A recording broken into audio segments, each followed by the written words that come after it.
అందరికీ నమస్కారం. గీతమ్మ కథల ప్రపంచానికి స్వాగతం. నేను గీతావాణి. ఇప్పుడు మనం బుచ్చిబాబు గారి కథా సంకలనం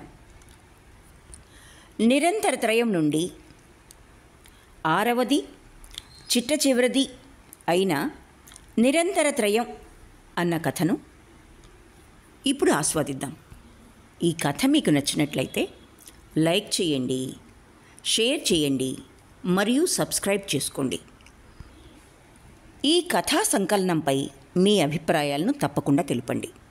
మరో మాట, ఆ కాలపు రచయితల ఈ మార్మిక రచనా ధోరణి ఏమిటో, పాఠకుల ఊహకే వదిలేసే ఈ ముగింపులేమిటో నాకైతే నిజంగా అర్థం కాలేదు.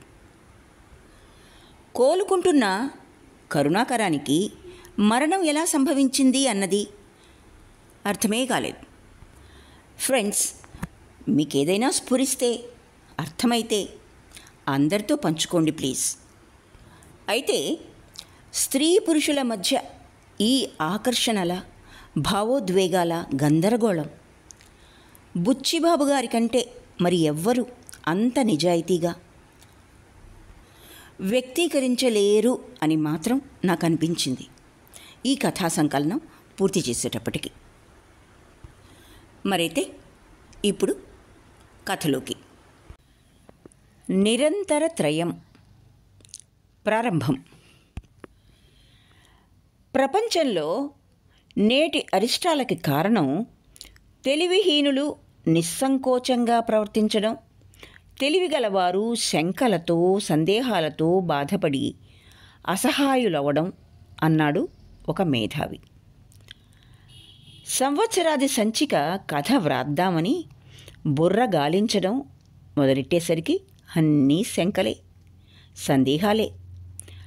కథా వస్తువుతో అసంతృప్తి, పాత్రలపై అపనమ్మకం, ప్రయోజనంపై అవిశ్వాసం. తెలివితేటలు రచయితకి ఆటంకమేమో అనిపించింది. కానీ ఒక నిశ్చయానికి రాగలిగాను, ప్రేమ కథ మాత్రం వ్రాయకూడదు అని.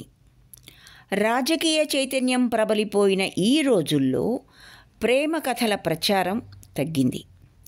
అవన్నీ దగా అని, అవి రాసేవాళ్ళు సమాజానికి శత్రువులని పాఠకుల్లో ఒక అభిప్రాయం స్థిరపడుతోందని నాకు అనిపించింది. ఇప్పుడు సంఘాన్ని, సంస్థలని, తెగలని, కూటాలని విమర్శించి భూస్వామితత్వాన్నుండి బయలుదేరిన విలువల్ని హేళన చేసే కథలకే ఎక్కువ పలుకుబడి. సంఘంలోని అన్యాయానికి, అక్రమానికి, అధర్మానికి కారణం దేవుడు, కర్మ కాదు, ఆర్థిక పరిస్థితులేనని, వాటిని నలుగురం కూడబలుక్కుని సరిదిద్దవచ్చునని జనానికి తెలిసిపోయింది.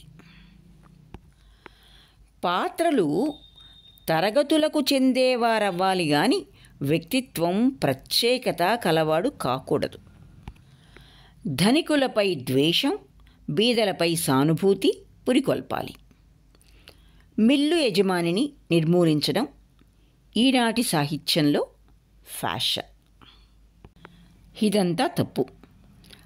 చారిత్రక రాజకీయ పరిస్థితుల వల్ల సంఘాన్ని పరిశీలించి సంస్కరించడం కళ పని కాదు. కావాలంటే దానికోసం వ్యాసాలు వ్రాయండి, ఉపన్యాసాలు ఇవ్వండి, ఉద్యమాలు లేవదీయండి, కానీ కథల్లోకి దించకండి బాబు అని నా బోటిగాడు మొరెట్టుకుంటే వినేదెవరు? నా కథలు నలుగురు చదవాలంటే ఈ రకం సామాజిక ప్రయోజనంతో కూడుకున్న కథలు వ్రాయాలి. లేకపోతే వ్రాయడం మానుకుని ఏ బళ్ళోనో మాస్టర్గా ప్రవేశించాలి. నాకంటే ముందుగానే ఆ పని సినిమాలు చేస్తున్నాయి గనక ప్రేమతత్వం వల్ల పిల్లలు పాడవుతారన్న భయం ఎవ్వరికీ లేదు. ప్రేమ కథ వ్రాయకూడదన్న నిశ్చయానికి రాగలిగిన సామాజిక నిర్మాణాన్ని చిత్రించే కథలని గురించి అనుమానాలు రాసాగాయి. వ్యక్తులు, రాజకీయ ఆర్థిక పరిస్థితులకు లొంగిపోయి కీలుబొమ్మలైన పక్షంలో వారి ప్రవర్తనకి వారు బాధ్యులు కారు, సమాజం అవుతుంది.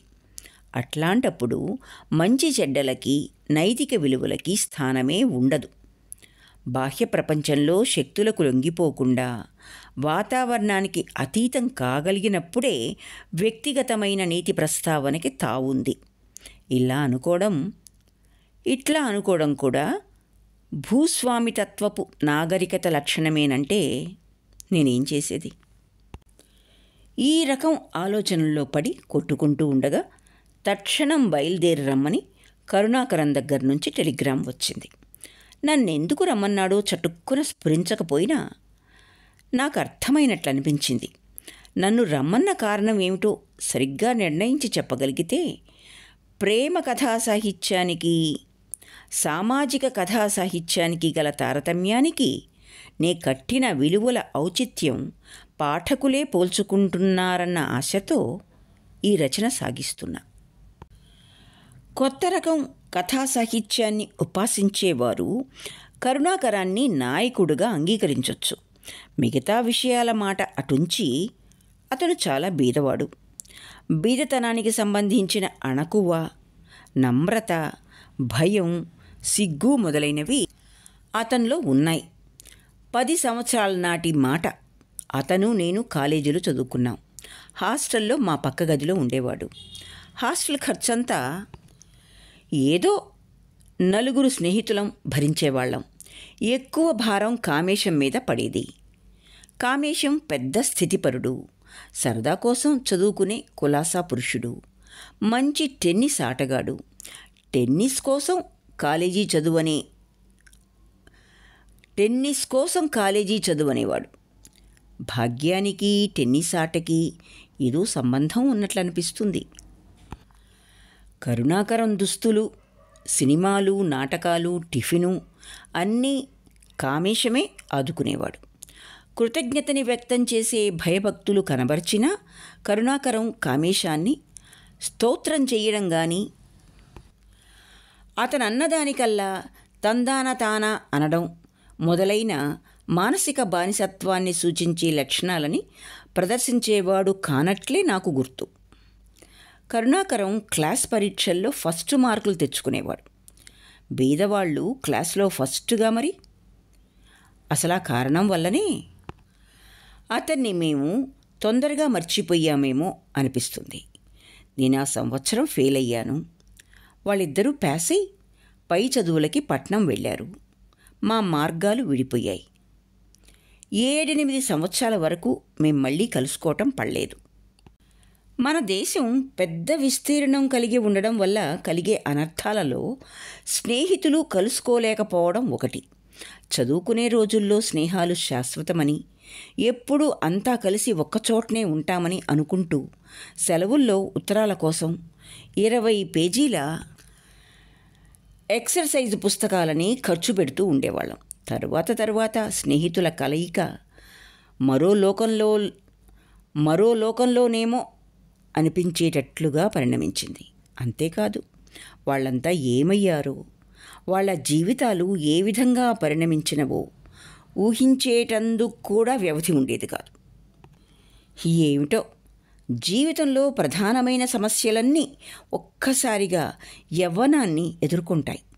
ఓ మూల స్నేహాలు, చుట్టరికాలు, బాంధవ్యాలు, మర్యాదలు, మరో ప్రక్క సౌందర్యోపాసన, ప్రేమ, ఆదర్శమూర్తి, స్వప్న జగత్తు, ఇంకా సంఘంతో పోటీపడి జీవనోపాధికై ఉద్యోగాన్వేషణ, పెద్దల సలహాలు, విమర్శనలు, తీర్పులు. ఎవరి నీడ వారికే భయమేస్తుంది. నీడలు పొడుగ్గా ఎదిగిపోతున్నట్లు వార్ధక్యంలో నిజంగా ప్రశాంతత, హాయి ఉన్నాయి.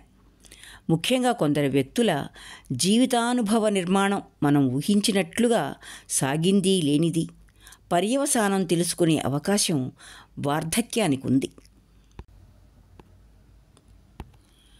మాదో 10 ఎకరం ఇనాం భూముంది. అది కాస్త కౌలుదారుడికి భుక్తం కాకుండా అమ్మేయమని శ్రేయస్ కాముల సలహా. మంచి చెడ్డల్ని ప్లీడర్ గారి నోటంటే విందామని హయగ్రీవం గారిని పట్నంలో కలుసుకున్నాను. ఆయన దగ్గర కామేశం అప్రెంటిస్గా ఉంటున్నాడు. నన్ను చూడగానే ఆప్యాయంగా కౌగులింతలో ముంచేశాడు. ఎక్కడికి వెళ్ళటానికి వల్ల కాదని, తన దగ్గరే ఉండాలని తన కారులో ఎక్కించుకుని తీసుకుపోతున్నాడు. నర్సింగ్ హోమ్ దగ్గర దిగాం. తిన్నగా లోపలికి 9వ నెంబర్ గదిలోకి వెళ్ళాం. వరండాలో ఉన్న 2 ప్రేమ కుర్చీలని లోపలికి తనే మోసుకెళ్ళి నన్ను ఒక దాంట్లో కూలవేశాడు. మేలుకోవమ్మా మహారాణి, నేను చెప్తుండేవాణ్ణే, ది కమింగ్ ఆథర్, ప్రసిద్ధ రచయిత అంటూ కామేశం నా భుజాన్ని నలిపేశాడు. మంచం మీద పడుకున్న వ్యక్తి పసుపు పచ్చ రగ్గు కాస్త దించి మా పక్కకు తిరిగి చూసింది. మా గృహిణి. ఇది మా గృహం కాదు కాబట్టి నర్సింగ్ హోమిని అని నవ్వడం సాగించాడు కామేశం. ఆమె 2వ చేతిని రగ్గుల్లోంచి పెళ్ళగించి నమస్కారం చేసింది. చేతికి ఎర్ర రిబ్బను రిస్ట్ వాచ్, 2వ చేతికి ఎర్ర ప్లాస్టిక్ గాజు, తలకి ఎర్ర సిల్క్ మఫ్లర్, జ్వాల ఆకారంలో ఎర్ర బొట్టు, పల్చటి ఎర్రటి పెదవులు నీరసించి కరుగుతున్న సంధ్యాదేవిలా మంచం అంతటా పాతబడి ఎరుపెక్కిన బంగారంలా వ్యాపించి ఉంది కామేశం భార్య. జబ్బుతో మంచాన పడిన స్త్రీలు నాకెందుకో అందంగా కనిపిస్తారు. ఒక రకం అస్వస్థత ప్రతివారికి అప్పుడప్పుడు కలుగుతుండాలని నా ఉద్దేశం. అస్వస్థత శరీరాన్ని కడిగి శుభ్రపరుస్తుంది, మనస్సుని పవిత్రం చేస్తుంది. ఉద్రేకాలని సుడిగుండంలో తిప్పి స్వప్నంలో కదులుతున్న ఉపనదిలా ప్రవహింపజేస్తుంది. కాంక్ష, కామం, మమకారం అన్నీ శిఖరం తాకిడికి విడిపోయిన నల్ల మేఘాల్లాగా చీకటి హృదయాలని వికాసంతో పొడుచుకుని విడిపోయి తీయటి వర్షంగా కళ్ళల్లో పడి తడితో మెరుస్తాయి. ఆకాశం వాంఛతో ఎగిరిన కెరటంలోని నీలం ఆమె కళ్ళ కింద విశ్రమించింది. రేఖలు రేఖలుగా, పాయలు పాయలుగా కనురెప్పల కింద పచ్చగా ప్రాకులాడుతూ నీలం తెల్లబడి పళ్ళ వరసలోకి జారింది. అలా తెల్లబోతావే, నీకు పెళ్ళాం ఉంటే ఇలాంటి జబ్బు రావాలనుందా ఏం అని కామేశం భుజం చరిచాడు. నేను అదిరిపడ్డాను. అస్వస్థతలోని అందం చూడగలను కానీ వ్యాధిగ్రస్తుల్ని పరామర్శ చెయ్యటం నాకు చేతకాదు. అందులో స్త్రీలను ఎట్లా పలకరించడం? ఏం జబ్బు చెప్పుకో అన్నాడు కామేశం. అమాయకంగా తల తిప్పాను. మనిషి చిక్కని జబ్బుకి కావలసింది విశ్రాంతి చికిత్స, రెస్ట్ క్యూర్. కామేశం నా వినోదం కోసం మాట్లాడుతున్నాడో లేక మనిషి ధోరణే అంతో తెలియదు కానీ ఆ వాతావరణంలాగే ఆ సంభాషణ కూడా అతిశయోక్తిగా, అసహజంగా కనిపించింది. ఆవిడ లేచింది. బ్రెడ్డు, కాఫీ కప్పు ట్రేలో అమర్చి తీసుకొచ్చి నా ముందు పెట్టింది. మీ రచనలు అప్పుడప్పుడు చదువుతుంటాను అంది. కొంపలు తీసే కథలు వ్రాయడం ఎప్పటినుంచి మానేస్తున్నావు అని కామేశం నవ్వడం సాగించాడు. కథలు చదివి కొంపలు తీసుకోవడానికి సాహసించే వ్యక్తులుంటే రచయితకి సంఘంలో గౌరవప్రదమైన స్థానం లభించి ఉండేదని లోపల అనుకున్నాను. నిర్మోహమాటంగా ఖచ్చితంగా చెప్పడం అవసరమంటాను. ఎవరి కొంప వారు తీసుకునే ధైర్యం లేనప్పుడే ఇతరుల కొంపలు తీయడం జరుగుతుంది, అవునంటారా అన్నది ఆమె. నాకు అప్పట్లో ఆ వాక్యం బాగా అర్థం కాకపోయినా ఆమెపై గౌరవం హెచ్చింది. ఆయన కథల్లో ఎంతో అనుభవం ఉంది అన్నది ఆమె. కాస్త నమ్రతతో కూడిన గర్వం సూచించాను. కుర్చీలోంచి లేచాను కూడా. స్త్రీ నా రచనల్ని మెచ్చుకోవటం కొత్త అనుభవం. తప్పు. ప్రేమంటే అనుభవం లేనివాడే మంచి ప్రేమ కథలు వ్రాయగలుగుతాడు. అపూర్వమైన అనుభవం పొందినవాడు దాన్ని ఇతరులతో పంచుకోవటం అసహజం. అనుభవం కోసం ప్రాకులాడేవాళ్లే అసందర్భపు రచనలు సాగించటం. అనేసి కామేశం కుర్చీలు మండువాలోకి చేరేశాడు. కామేశం, నువ్వు సారస్వత విమర్శకి పూనుకోకూడదు అని అడిగాను.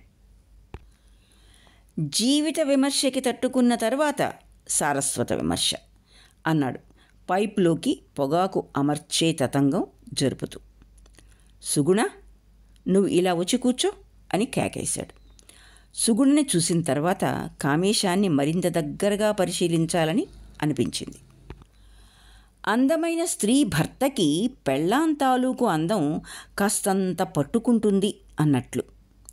ఎత్తు నుదురు, ఎగదువ్విన మధ్యపాపిడి జుట్టు, పెద్ద ముక్కు, బలమైన గుండ్రటి పెదవులు తీక్ష్ణమైన ప్రాచీన మానవత్వాన్ని, పురుషత్వాన్ని సూచిస్తున్నాయి. సుగుణ జబ్బు ఫలానా అని వైద్యులు నిర్ణయించలేకపోయారుట. స్థలం మార్పు, విశ్రాంతి ఉంటే తేరుకుంటుందిట. దేన్నుంచి తేరుకోవడం అని అడగాలనిపించింది. ధైర్యం చాలలేదు. కామేశం స్థితిపరుడన్న విషయం నేను మర్చిపోలేదు. మనస్సు శరీరాన్ని కలవరపెడుతుంది, శరీరం మనస్సుని చికాకుపరుస్తుంది. ఆ రెంటి సమన్వయం పరిపూర్ణారోగ్యం. దానికి విశ్రాంతి, స్థలం మార్పు అవసరం. ఈ రెండు డబ్బున్న వారికే సాధ్యపడతాయి. ఆ విధంగా నాకు నేను సమాధానం చెప్పుకున్నా. సుగుణ స్నానం చేసి వచ్చి స్తంభానికి కాళ్ళు ఆనించి కూర్చుంది. బార్డర్ లేని తెల్ల చీర, తెల్ల ఉలెన్ మఫ్లర్ తలకు చుట్టుకుంది. చెట్ల ఆకుల మధ్య నుంచి ఎండ కిరణాలుగా నుదుటి మీద పడి కనురెప్పల నీడల్ని తీగలుగా బుగ్గల మీదికి జారుతున్న దృశ్యం కిరణం ఆమెగా అంతమైనట్లు నేనెప్పుడు మర్చిపోను. తుదకి నా వ్యాధి ఏమని నిర్ణయించారో అంది సుగుణ. భాగ్యవంతులకి ఒకటే వ్యాధి, అమితమైన తీరిక అంటూ కామేశం లేచి ఆవరణ తిరిగి రకరకాల పువ్వులు కోసుకొచ్చి ఆమెకిచ్చాడు. అతి వయ్యారంగా ఆమె వాటిని జడలో అమర్చుకుంటోంది. పువ్వులతో పూజించడం అంటే అదే కాబోలును. చూసావా ఎంత అందమైన జబ్బో అన్నాడు కామేశం కాస్త హేళనగా. అతను నా వినోదం కోసం మాట్లాడుతున్నట్లు ఆమె గ్రహించినట్టు లేదు. కళ్ళు కోపంతో ఒక్కసారి ముడుచుకున్నాయి. కోపమా సుగుణ? ఆడవాళ్ళకి హాస్యం సరసం తెలీదు.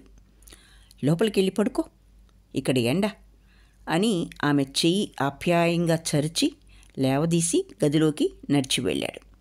వారి అన్యోన్యానికి నా ఒళ్ళు పులకరించింది. కళ్ళలోకి రానున్న తడిని రుమాల్తో తుడిచివేశాను. నిండైన అందమైన ప్రేమలో విషాదం ఉంది కాబోలు. భార్యాభర్తలు కాకుండా ఒక పురుషుడు ఒక స్త్రీ అయి ఉండి అంత అన్యోన్యంగా ఉంటే అదొక శృంగార కావ్యం. వివాహం పూర్తి కాని కావ్యంగా మారుస్తుంది ప్రేమని. వివాహం పూర్తి కాని కావ్యంగా మారుస్తుంది ప్రేమని. వెళ్తానని లేచాను. భోజనం చేసి సాయంత్రం వెళ్ళమని బలవంతం చేశారు. నాకు మరో పని లేకపోతే నర్సింగ్ హోంలో మరో వారం వారితో ఉండమన్నారు. సుగుణకి గుండె నీరసంట. సంపూర్ణమైన విశ్రాంతి కోసం అక్కడ ఉండటం డాక్టర్ల ఆదేశం. నౌకర్లు, చాకర్లు, వంటవాళ్ళు, దివాణంలా ఉండేవారి కాపురంలో ఆమె పడే శ్రమ ఏమిటో నాకు అర్థం కాలేదు. శరీర శ్రమ కాకుండా వేరే మానసికమైన శ్రమలుంటాయి కాబోలు. ఆ శ్రమ మనోవ్యాధి కాదు, చిక్కుల వలన ప్రాప్తించింది కాదు, పరిపూర్ణ తృప్తి నుండి జనించే ఒక అసంతృప్తి కాబోలు. అమితానందంలోని వ్యాకులత, తన్మయత్వంలోని చైతన్యం, అప్రమత్తతలోని జిజ్ఞాస. అమితానందంలోని వ్యాకులత, తన్మయత్వంలోని చైతన్యం, అప్రమత్తతలోని జిజ్ఞాస. మధ్యాహ్నం కాలక్షేపానికి ఫోటో ఆల్బం తీశాడు కామేశం. కుటుంబ వ్యక్తుల ఫోటోలు, బాల్యంలోవి, వివాహ సందర్భంలో తీసినవి, హాస్టల్ ఫోటోలు, వాటిల్లో పాత స్నేహితులు ఎవరెవరు ఇప్పుడు ఎక్కడెక్కడున్నది చెప్పుకుంటూ గడిపాం. నా పెళ్ళికి నువ్వు కరుణాకరం తప్ప ఇందులో ముఠా అంతా వచ్చారు తెలుసా అన్నాడు కామేశం. నేను వద్దామనుకున్నాను. ఆ రోజుల్లోనే నాకు ఉద్యోగం ఇంటర్వ్యూ ఒకటి తగలబడింది. కరుణాకరం ఎందుకు రాలేదు? ఎప్పుడు నీతో ఉండేవాడుగా. ఇప్పుడేం చేస్తున్నాడో? ఇప్పుడంత తరచూ రావటం లేదు. ఏదో న్యూస్ పేపర్ ఆఫీస్లో పనిచేస్తున్నట్ట. అప్పుడప్పుడు ఉత్తరాలు రాస్తుంటాడు అన్నాడు కామేశం. పోనీలే, తెలివిగలవాడైనందుకు ఏదో ఉపాధి దొరికింది పాపం అంటూ సానుభూతి ప్రకటించాను. మంచివాడు, ఇంకా పెళ్ళి కావడం మిగిలింది అన్నాడు కామేశం. మంచితనానికి పెళ్ళి తగిన శాస్త్ర ఏమిటి అని సుగుణ నవ్వింది. నాకు నవ్వు వచ్చింది. కాసేపు ఆపుకున్నాను, కానీ కామేశం కూడా విరగబడి నవ్వేశాడు. ఆడాళ్ళకి హాస్యం సరసం తెలియకపోవటం ఓ విధంగా మంచిదేనేమో అని ఇంకా నవ్వడం సాగించాడు. ఇంతలో సుగుణ లేచి వచ్చి కామేశం చేతిలోని ఆల్బం మూసేసి లాక్కుంది. ఎటైనా షికారు పోదాం, ఇక్కడేం బాగుండలేదు. నర్సు డాక్టర్ గారితో చెప్పి బయటికి వెళ్ళడం మంచిదని సలహా ఇచ్చింది. నేను కామేశం వెళ్ళి డాక్టర్తో మాట్లాడి ఒప్పించాను. అట్లా షికార్లు తిరిగితే నర్సింగ్ హోమ్ ఎందుకని విసుక్కున్న డాక్టరు లోకానుభవం గలవాడు. ముగ్గురం కారులో షికారు బయలుదేరా. మధ్యలో దిగి నేను వెళ్తా అని సెలవు తీసుకున్నా. సుగుణకి ఎట్లా ఉన్నది ఇంటికి వెళ్ళిన తర్వాత తెలియపరచమన్నాను. స్నేహితులందరికీ సానుభూతి తెలిపినందుకు థ్యాంక్ చేస్తూ కరుణాకరం పేపర్లో ప్రకటిస్తాలే అన్నాడు కామేశం. ఇద్దరం నవ్వుకున్నాం. కారు దూరంగా వెళ్ళింది. నేను దానికేసి చూస్తూ అలానే నిలబడ్డా. సుగుణ బహిరంగంగా 10 మందిలోనూ ఉన్నప్పుడు తప్ప తీక్షణంగా జీవించలేదు. ఏకాంతం ఆమెకి తగదనిపించింది.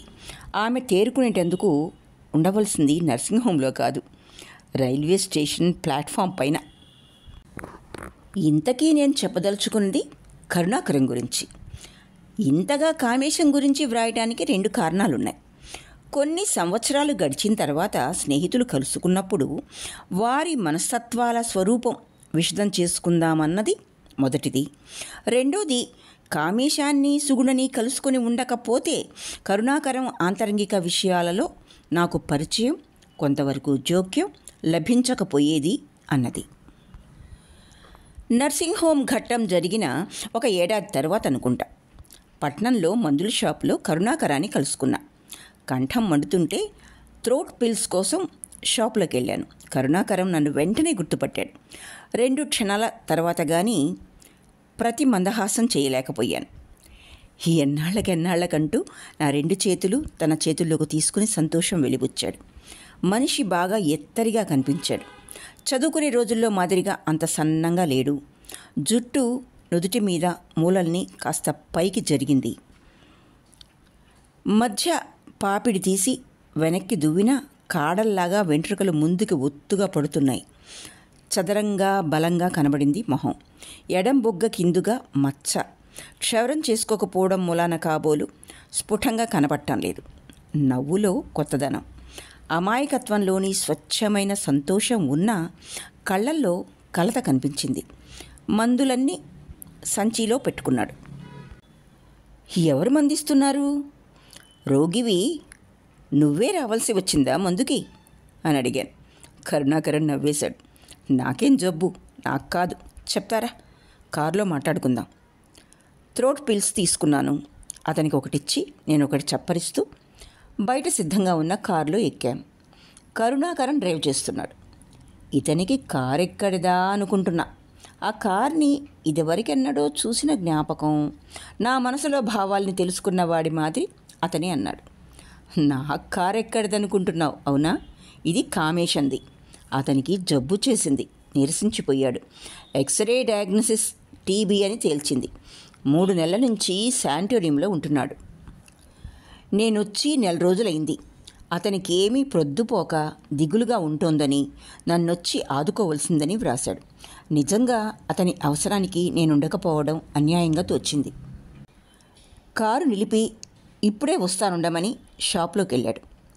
అతను చెప్పిన వార్తల్ని అవగాహన చేసుకుంటున్నాను. అతను చివర చేసిన వ్యాఖ్యానం యొక్క అంతరార్థం నాకు పూర్తిగా బోధపడినట్లు లేదు. అయిష్టమైన త్యాగం చేస్తున్నట్లుగా ఉంది. ఈ విషయం వదిలేసి టీబీ గురించి ఆలోచించసాగాను. చిత్రం. టీబీ యవ్వనంలో ఉన్నవారిని, భాగ్యవంతుల్ని పట్టుకుంటుంది. ఆ క్రిములు దుమ్ములో ఉంటాయని, దాన్ని పీలిస్తే సంక్రమిస్తుందని అంటారు. కామేశానికి దుమ్ము పీల్చే కర్మమే. అతనికి రోడ్డు మీద నడవలసిన అగత్యమే లేదు. ఎప్పుడు కారులోనే కదా తిరిగేది. పోని వంశపారంపర్యంగా సంక్రమించే టీబీకి లొంగిపోయే శారీరక రుగ్మత ఉందేమో అనుకుందామంటే అతని కుటుంబంలో ఎవరికీ టీబీ చరిత్ర ఉన్నట్టు లేదు. అయితే సుగుణ జబ్బు ఎట్లా ఉంది? కరుణాకరం చక్కా వచ్చాడు. ఇంకా తిన్నగా శానిటోరియంకే అని కారు పోనిచ్చాడు. బ్యాగ్లో tomato sauce, bread, cream cracker ఉన్నాయి. వాటి ధరలు అవి మాట్లాడుకుంటున్నాం. ఇంతలో శానిటోరియంకి వచ్చేసాం. క్షయ రోగులు ఉండేందుకు పెద్ద భవనం ఉంది. దాని చుట్టూ ప్రత్యేక సదుపాయాలు చేసుకునే రోగులకు ఒక అరడజను చిన్నవి 2 గదులు గలవి బంగ్లాలున్నాయి. చివరి దాంట్లో ఉంటున్నాడు కామేశం. కారు ఇక్కడ నిలపలేదు. 2-3 ఫర్లాంగుల దూరంలో సంసారాల వాళ్ళు ఉండేందుకు వేరే ఇళ్ళున్నాయి. ఆ ఆవరణాన్ని సంతోషి కాలనీ అంటారుట. అక్కడ దిగాం. 2 నౌకర్లు కారులో సరుకు లోపలికి చేరేశారు. వంట అయిన శంకరయ్య ఉన్నాడు. అమ్మగారు అప్పుడే శానిటోరియంకి వెళ్ళారని చెప్పాడు. నా ముందు పత్రిక పడేసి కరుణాకరం క్షురకర్మ ప్రారంభించాడు. శంకరయ్య కాస్త కోకో, బ్రెడ్ తీసుకొచ్చాడు. ఈ పూట ఇక్కడే భోజనం అన్నాడు కరుణాకరం. మొన్న పత్రికలో నువ్వు రాసిన అపరాధం చదివాను. అప్పుడే నీకు ప్రొఫెషనల్ టచ్ వచ్చేసింది అన్నాడు. అది మెచ్చుకోవడం కిందే వస్తుందా? చాలా శిక్షణ పొంది ఉద్రేకాన్ని స్వీయంపై కేంద్రీకరించకుండా పరకీయం చేయగలగడం సిద్ధహస్తుడి లక్షణం అనుకుంటాను. నాకు అంతటి డిసిప్లిన్ ఉంటే ఎంత బాగుండును. ఇంతకీ ఊహలో కాకుండా జీవితంలో శిక్షణ ఉండాలి. ఊహలో అందరం వేదాంతులమే. కరుణాకరం స్వగతంగా చెప్పుకుపోతున్నాడు. ప్రస్తుతం ఏదైనా పత్రికకి పుస్తక సమీక్ష చేస్తున్నావా అని అడిగాను. పత్రికలకి వ్రాయటంతో భుక్తి గడవటం లేదు. ఏ పత్రికలోనైనా చేరదామంటే పత్రికలన్నీ రాజకీయాలకి ముడెట్టు కూర్చున్నాయి. ఏ రాజకీయవాదం సమ్మతం కానప్పుడు భావదాస్యానికి ఒడిగడితే గాని భుక్తి గడవదనుకో. అందుచేత విడిగానే సంప్రదాయంపై వ్యాసాలు, నువ్వు అనుకున్నట్టు సమీక్షలు వ్రాస్తూ రోజులు వెళ్ళబుచ్చుతున్నాను. సమయానికి కామేశం ఆదుకుంటూనే ఉన్నాడు. క్షురకర్మ ముగిసింది. బుగ్గ కింద మచ్చ పచ్చగా మెరిసే గడ్డంలోంచి నీలంగా మొహాన్ని వెలిగించింది. కరుణాకరం కళ్ళల్లో దైన్యం ఉంది. కానీ పెదవులు నవ్వటానికి సిద్ధంగా ఉన్నట్లుండడం చూస్తే అది ఆ నవ్వు తెచ్చిపెట్టుకున్నదేమో అనిపించింది. యవ్వనం వెళ్ళిపోయేటప్పుడు అవయవాలకి, పరిపూర్ణతకి కొంచెం కరుకుదనాన్ని ఇస్తుంది కాబోలు. ఆ రెండూ అతనిలో ఉన్నాయి. అతను స్నానానికి వెళ్ళాడు. బల్ల మీద సుగుణ కామేశం తీయించుకున్న ఫోటో ఉంది. దాని కింద ఆగస్టు 15, 1947 అని ఉంది. సుగుణ ఫోటోలో కంటే బయటనే చూడటానికి బాగుంటుంది. చర్మంలో మెత్తదనాన్ని, నుదుటి మీద, చెక్కిళ్ళ మీద జ్వాలలా కదిలే రక్తపు నీడల్ని ఫోటో ప్రదర్శించలేదు. కామేశాన్ని చూడటానికి వెళ్ళాలంటే భయమేసింది. క్షయవ్యాధిని గురించి బోలెడు గాథలున్నాయి. దాని దశలు, ప్రారంభం, ఔన్నత్యం, పరిమితి, పతనం, ఒక ప్రాచీన యుగం నాగరికత చరిత్ర లాంటిది. దానికి యవ్వనం పైననే మోజు.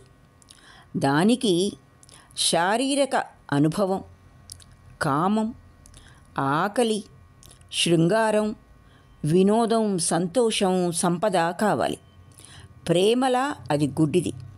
వివక్షత లేకుండా మూర్ఖంగా వ్యక్తిని కామిస్తుంది.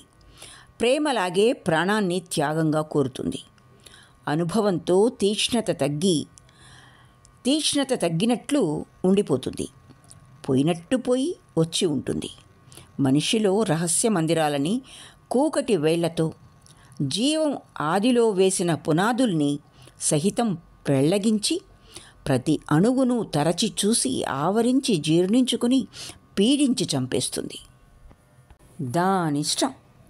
ఒక్కొక్కప్పుడు ఫో అల్పుడా నువ్వు నాకు తగవు అన్నట్లుగా మహాశక్తిలాగా చెలగాటంతో కవ్వించి వెక్కిరించి వెన్ను మీద తాపుతన్ని అధోలోకంలోకి అస్థిపంజరాన్ని గిరవాటెట్టి వెళ్ళిపోయి మరి రాదు. టీబీ శృంగార కావ్యం. పురుషుడు దాని ఆట వస్తువు, చావు బ్రతుకులు సంతానం. అతను స్నానం చేసొచ్చి నన్ను స్నానానికి వెళ్ళమని తువ్వాలు సోపు తెచ్చాడు. స్నానం చేసొచ్చాను. పైజమా లాల్చి పైన తువ్వాలు వేసుకుని బయటికి నడిచాం. కామేశం పడకుర్చీలో కూర్చొనున్నాడు. సుగుణ వెనకాల స్టూల్ మీద కూర్చొని రుమాలుకి ఉడుకులాం రాసి అతని నుదుటి మీద తుడుస్తోంది. కేన్ సోఫా ముందుకు లాగి మమ్మల్ని కూర్చోమంది. కరుణాకరం టెంపరేచర్ చార్టు చూస్తున్నాడు. నన్ను చూడగానే కామేశం లేచి నా 2 చేతులు పట్టుకొని అటూ ఇటూ నాతో పచార్లు చేస్తూ కుశల ప్రశ్నలు వేశాడు. అతని వ్యాధి లక్షణాలు చెప్పాడు. సాయంత్రం 1 గంట సేపు మాత్రం టెంపరేచర్ డిగ్రీలు హెచ్చుగా వస్తుందిట. 1 లంగ్ కొద్దిగా చెడిందిట. డాక్టర్లు చాలా ధైర్యంగా చెప్తున్నారట. నాకు ఈ విషయం ఎందుకు తెలియపరచలేదు అని అడిగాను. నేనేం విఖ్యాత పురుషుణ్ణా? రాజకీయవేత్తనుగాను, సినిమా స్టార్నీగాను 40 లక్షల టీబీ పేషెంట్లలో నేనొకణ్ణి అని నీరసంగా నవ్వాడు. మొహంలో కండ పల్చబడింది. చర్మం మెదడుని అంటిపెట్టుకున్నట్లయింది. ముఖ్యంగా కంటల దగ్గర గొయ్యిలా చర్మం సాగి అదరడం కనిపిస్తోంది. కళ్ళు కూడా లోతుకుపోయినాయి. ఎప్పుడో గాని దగ్గు రావటం లేదు. వేళ్ళు సన్నగా పొడుగ్గా కర్ర పలకలో గండరించి తయారు చేసినట్లుగా ఏదో పట్టు కోసం పెనుగులాడుతున్నట్లు క్రౌర్యంతో వంపులు తిరిగినాయి. నేను సానుభూతి ప్రకటించాను. ఎలా పరామర్శించాలో బాగా రిహార్సల్ వేసుకొచ్చినట్లున్నావు పాపం. పెదవులు చప్పరించే స్థితికి ఇంకా నేను రాలేదులే. నిజంగా ఇప్పుడే నాకెంతో సంతోషంగా ఉంది. కుదిరిపోయింది పొమ్మంటారేమో డాక్టర్లు అని భయంగా ఉంది అన్నాడు. నాకు నవ్వొచ్చింది. శంకరయ్య భోజనం తెచ్చాడు లేవండి అంది సుగుణ. సుగుణ మాట తప్పించి వేస్తోంది. వెనుక జ్ఞాపకం ఉందా? సుగుణది అందమైన జబ్బన్నాను. ఇప్పుడు నాది సంతోషకరమైన జబ్బు, అంతే తేడా అంటూ భోజనానికి లేచాడు. పక్క సర్దడం, దుస్తుల అమరిక, గది అలంకారం, సుగుణ భర్తకి ఉపచారం ఒక కళగా సాధించింది అనాలి. ఇప్పుడు మీ ఒంట్లో కులాసాగా ఉంటోందా అని అడిగాను సుగుణని. ఈ సందర్భాలకి అలవాటు కానప్పుడు సంభాషణ అంత సరసంగా నడవదు. ఇప్పుడంటే అన్నాడు కామేశం. వెనుక ఆయన నన్ను నర్సింగ్ హోంలో చూసినప్పుడు కంటే అని భావం.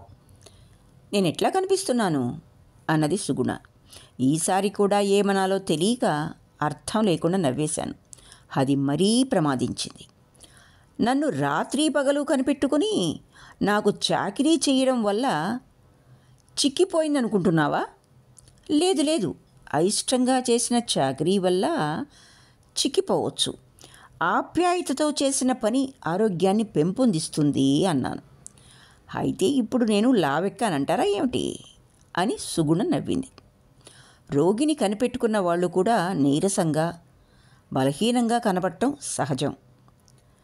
కరుణాకరం లేకపోతే నా పని ఏమై ఉండేదో. నిజంగా అతని రుణం తీర్చుకోలేం. రమ్మని వ్రాయటంతోటే చక్కా వచ్చాడు.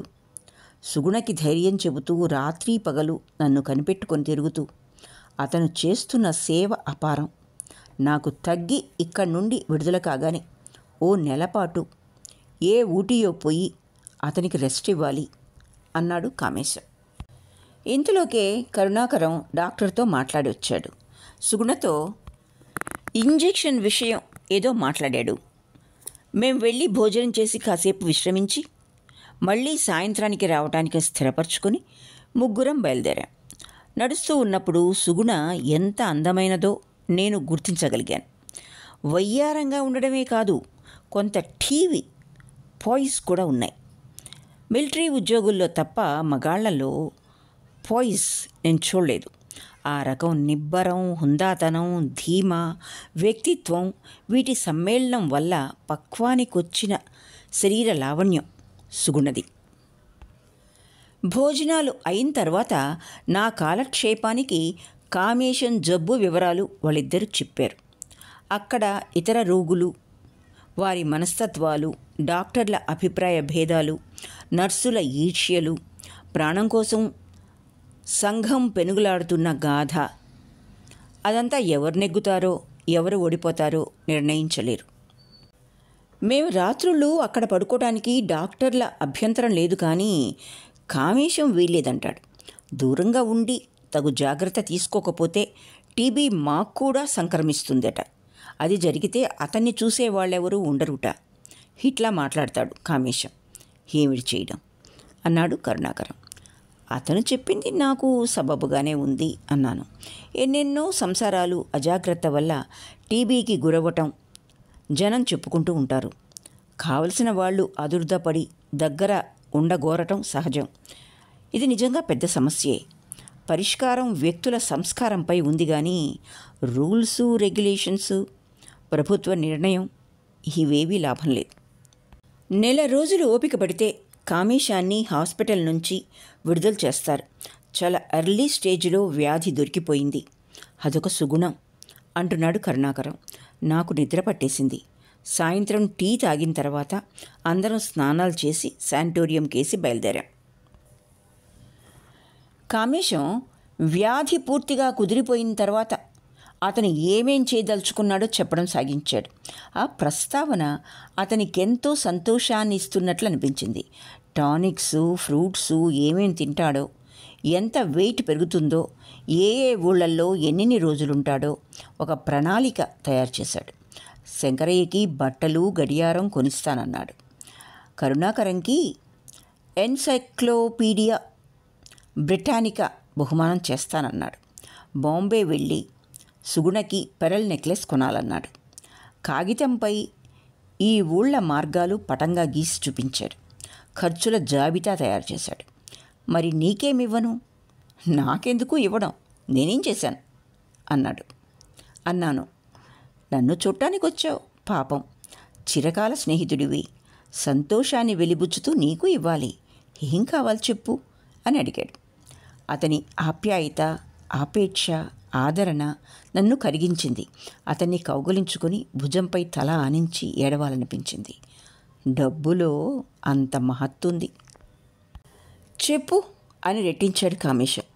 నాకు 1000 కోరికలున్నాయి.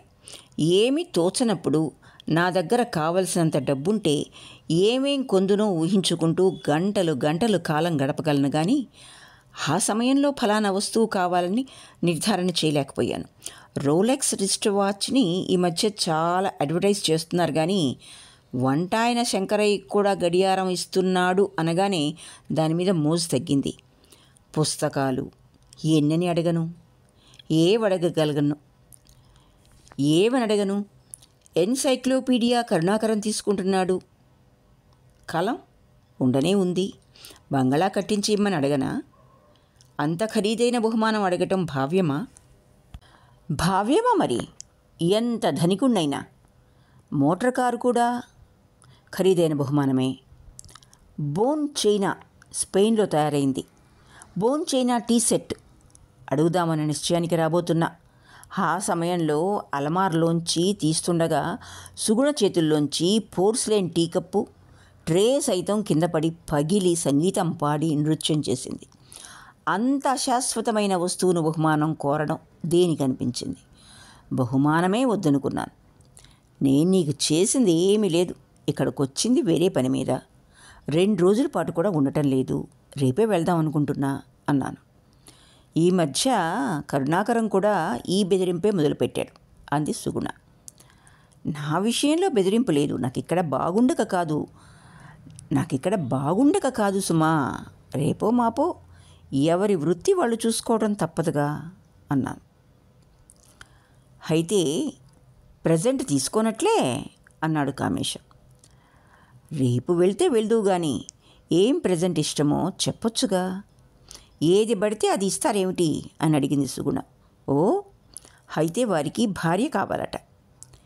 ఎవరి భార్యట? అందరం బిగ్గరగా నవ్వేశాం. భార్య కాదు, పోనీ పెళ్ళాం అంది సుగుణ. కామేశం నవ్వు ఆపుకోలేకపోతున్నాడు. మంచం మీద లేచి కూర్చొని నవ్వుని దిగమింగడంలో అది దగ్గులోకి దింపేసింది. కళ్ళు ఎర్రబడిపోయాయి. ఆయాసం ఎక్కువైంది. కెరటంపై కెరటం ఎగబ్రాకినట్లుగా దగ్గు తెరల కింద అతన్ని పీడించి దిండ్ల మీద వెల్లికిలా గిరవాటేసింది. ముగ్గురం అతని దగ్గరగా వెళ్ళి ఒళ్ళంతా సర్దుతున్నాం. దగ్గరగా ఉండకండి, వెళ్ళండి, దూరంగా. వద్దు, నేను ఇలాగే చచ్చిపోతాను కాబోలు అన్నాడు. నా గుండెలు చివుక్కుమన్నాయి. సుగుణ నవ్వుతూ అతని నుదుటిని తుడిచి నాకేసి చూసి కళ్ళు చిట్లించింది. ఆయన రేపు వెళ్ళరు, మరో 2 రోజుల పాటు ఉంటారులేండి అంది. కామేశం కొంచెం తేరుకున్నాడు.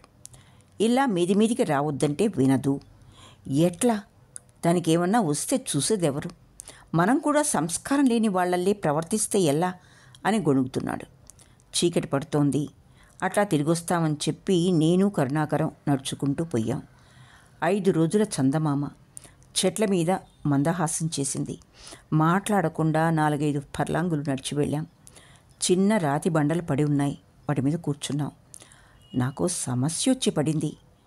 నీతో చెప్పేస్తున్నా, నాకు సలహా ఇవ్వాలి అన్నాడు కరుణాకరం.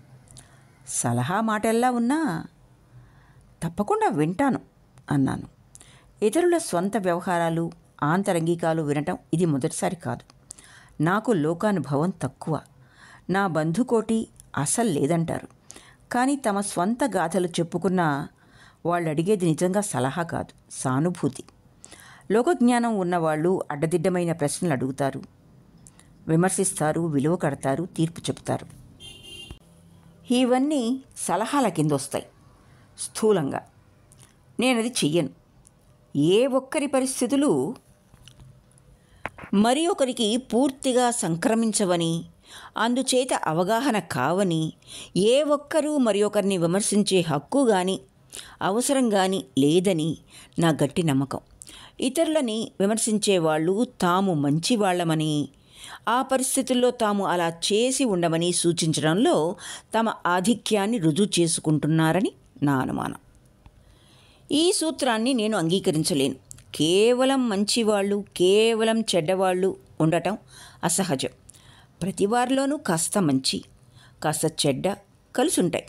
ఆయా పరిస్థితులను బట్టే ఆయా శక్తులు, వాంఛలు బయటపడుతుంటాయి. చాలా భాగం మంచిగా చలామణి అవుతున్నది దొరికిపోని చెడ్డతనం అంటే అతిశయోక్తి కావచ్చు, కానీ సత్యదూరం కాదు. మూర్ఖత్వం, అజ్ఞానం ఇవన్నీ కూడా నీతిపరుల తీవ్ర విమర్శలకి గురవుతున్నాయి. మనుషుల మూర్ఖత్వానికి మనం కోపగించుకోవడానికి అలవాటు పడితే జీవితం అంతా కనుబొమ్మలు ఎగరేస్తూ ముక్కు కోణాలు కదుపుతూ కూర్చోవలసిందే. నాకు ప్రపంచ జ్ఞానం లేకపోవడమే ఇతరులు తమ విషయాలను చెప్పడానికి కారణం అనుకుంటాను. ఎవ్వరూ తమ విషయం పూర్తిగా అంతా నిజం చెప్పరని నా అనుభవం చెబితే అవి నమ్మలేం సరికదా. అవన్నీ నిజమని నమ్మితే మానవ జాతిపై అభిమానం, ఆశ నశిస్తాయి.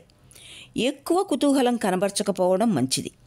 కరుణాకరం చెప్పదలుచుకున్న విషయం వినాలని చాలా కుతూహలంగా ఉన్నా అది అంతగా బయటికి కనపరచలేదు. సానుభూతితో కూడా విమర్శలో లాగానే కాస్త లౌక్యం అవసరం. నువ్వు ఊహించగలవా? నేనా? ఊహించగలను. ఊహించటం కష్టం కాదు, సరిగ్గా ఊహించడం కష్టం అన్నాను. సుగుణ నన్ను ప్రేమిస్తోంది. ఇంకా ముదరక ముందే నేను ఇక్కడి నుంచి వెళ్ళిపోవాలి. కామేశం ఉండమంటున్నాడు. అది నా సమస్య అని మౌనంలో పడ్డాడు కరుణాకరం. నేనేమీ వ్యాఖ్యానం చేయలేదు. ఎన్నెన్నో దృశ్యాలు, భావాలు, ఘట్టాలు మెదడులో మెరుస్తున్నాయి. వాటిని సర్ది సమన్వయపరుస్తున్నా. సుగుణ వెన్నెట్లోంచి మిట్ట మధ్యాహ్నం ఎండలోకొచ్చినట్లు స్ఫుటంగా కనబడుతోంది. సుగుణ ఉండవలసింది ప్లాట్ఫారం కానీ నర్సింగ్ హోమ్ కాదని ఇదివరలో నేను అనుకున్నట్లు వ్రాశాను కూడా.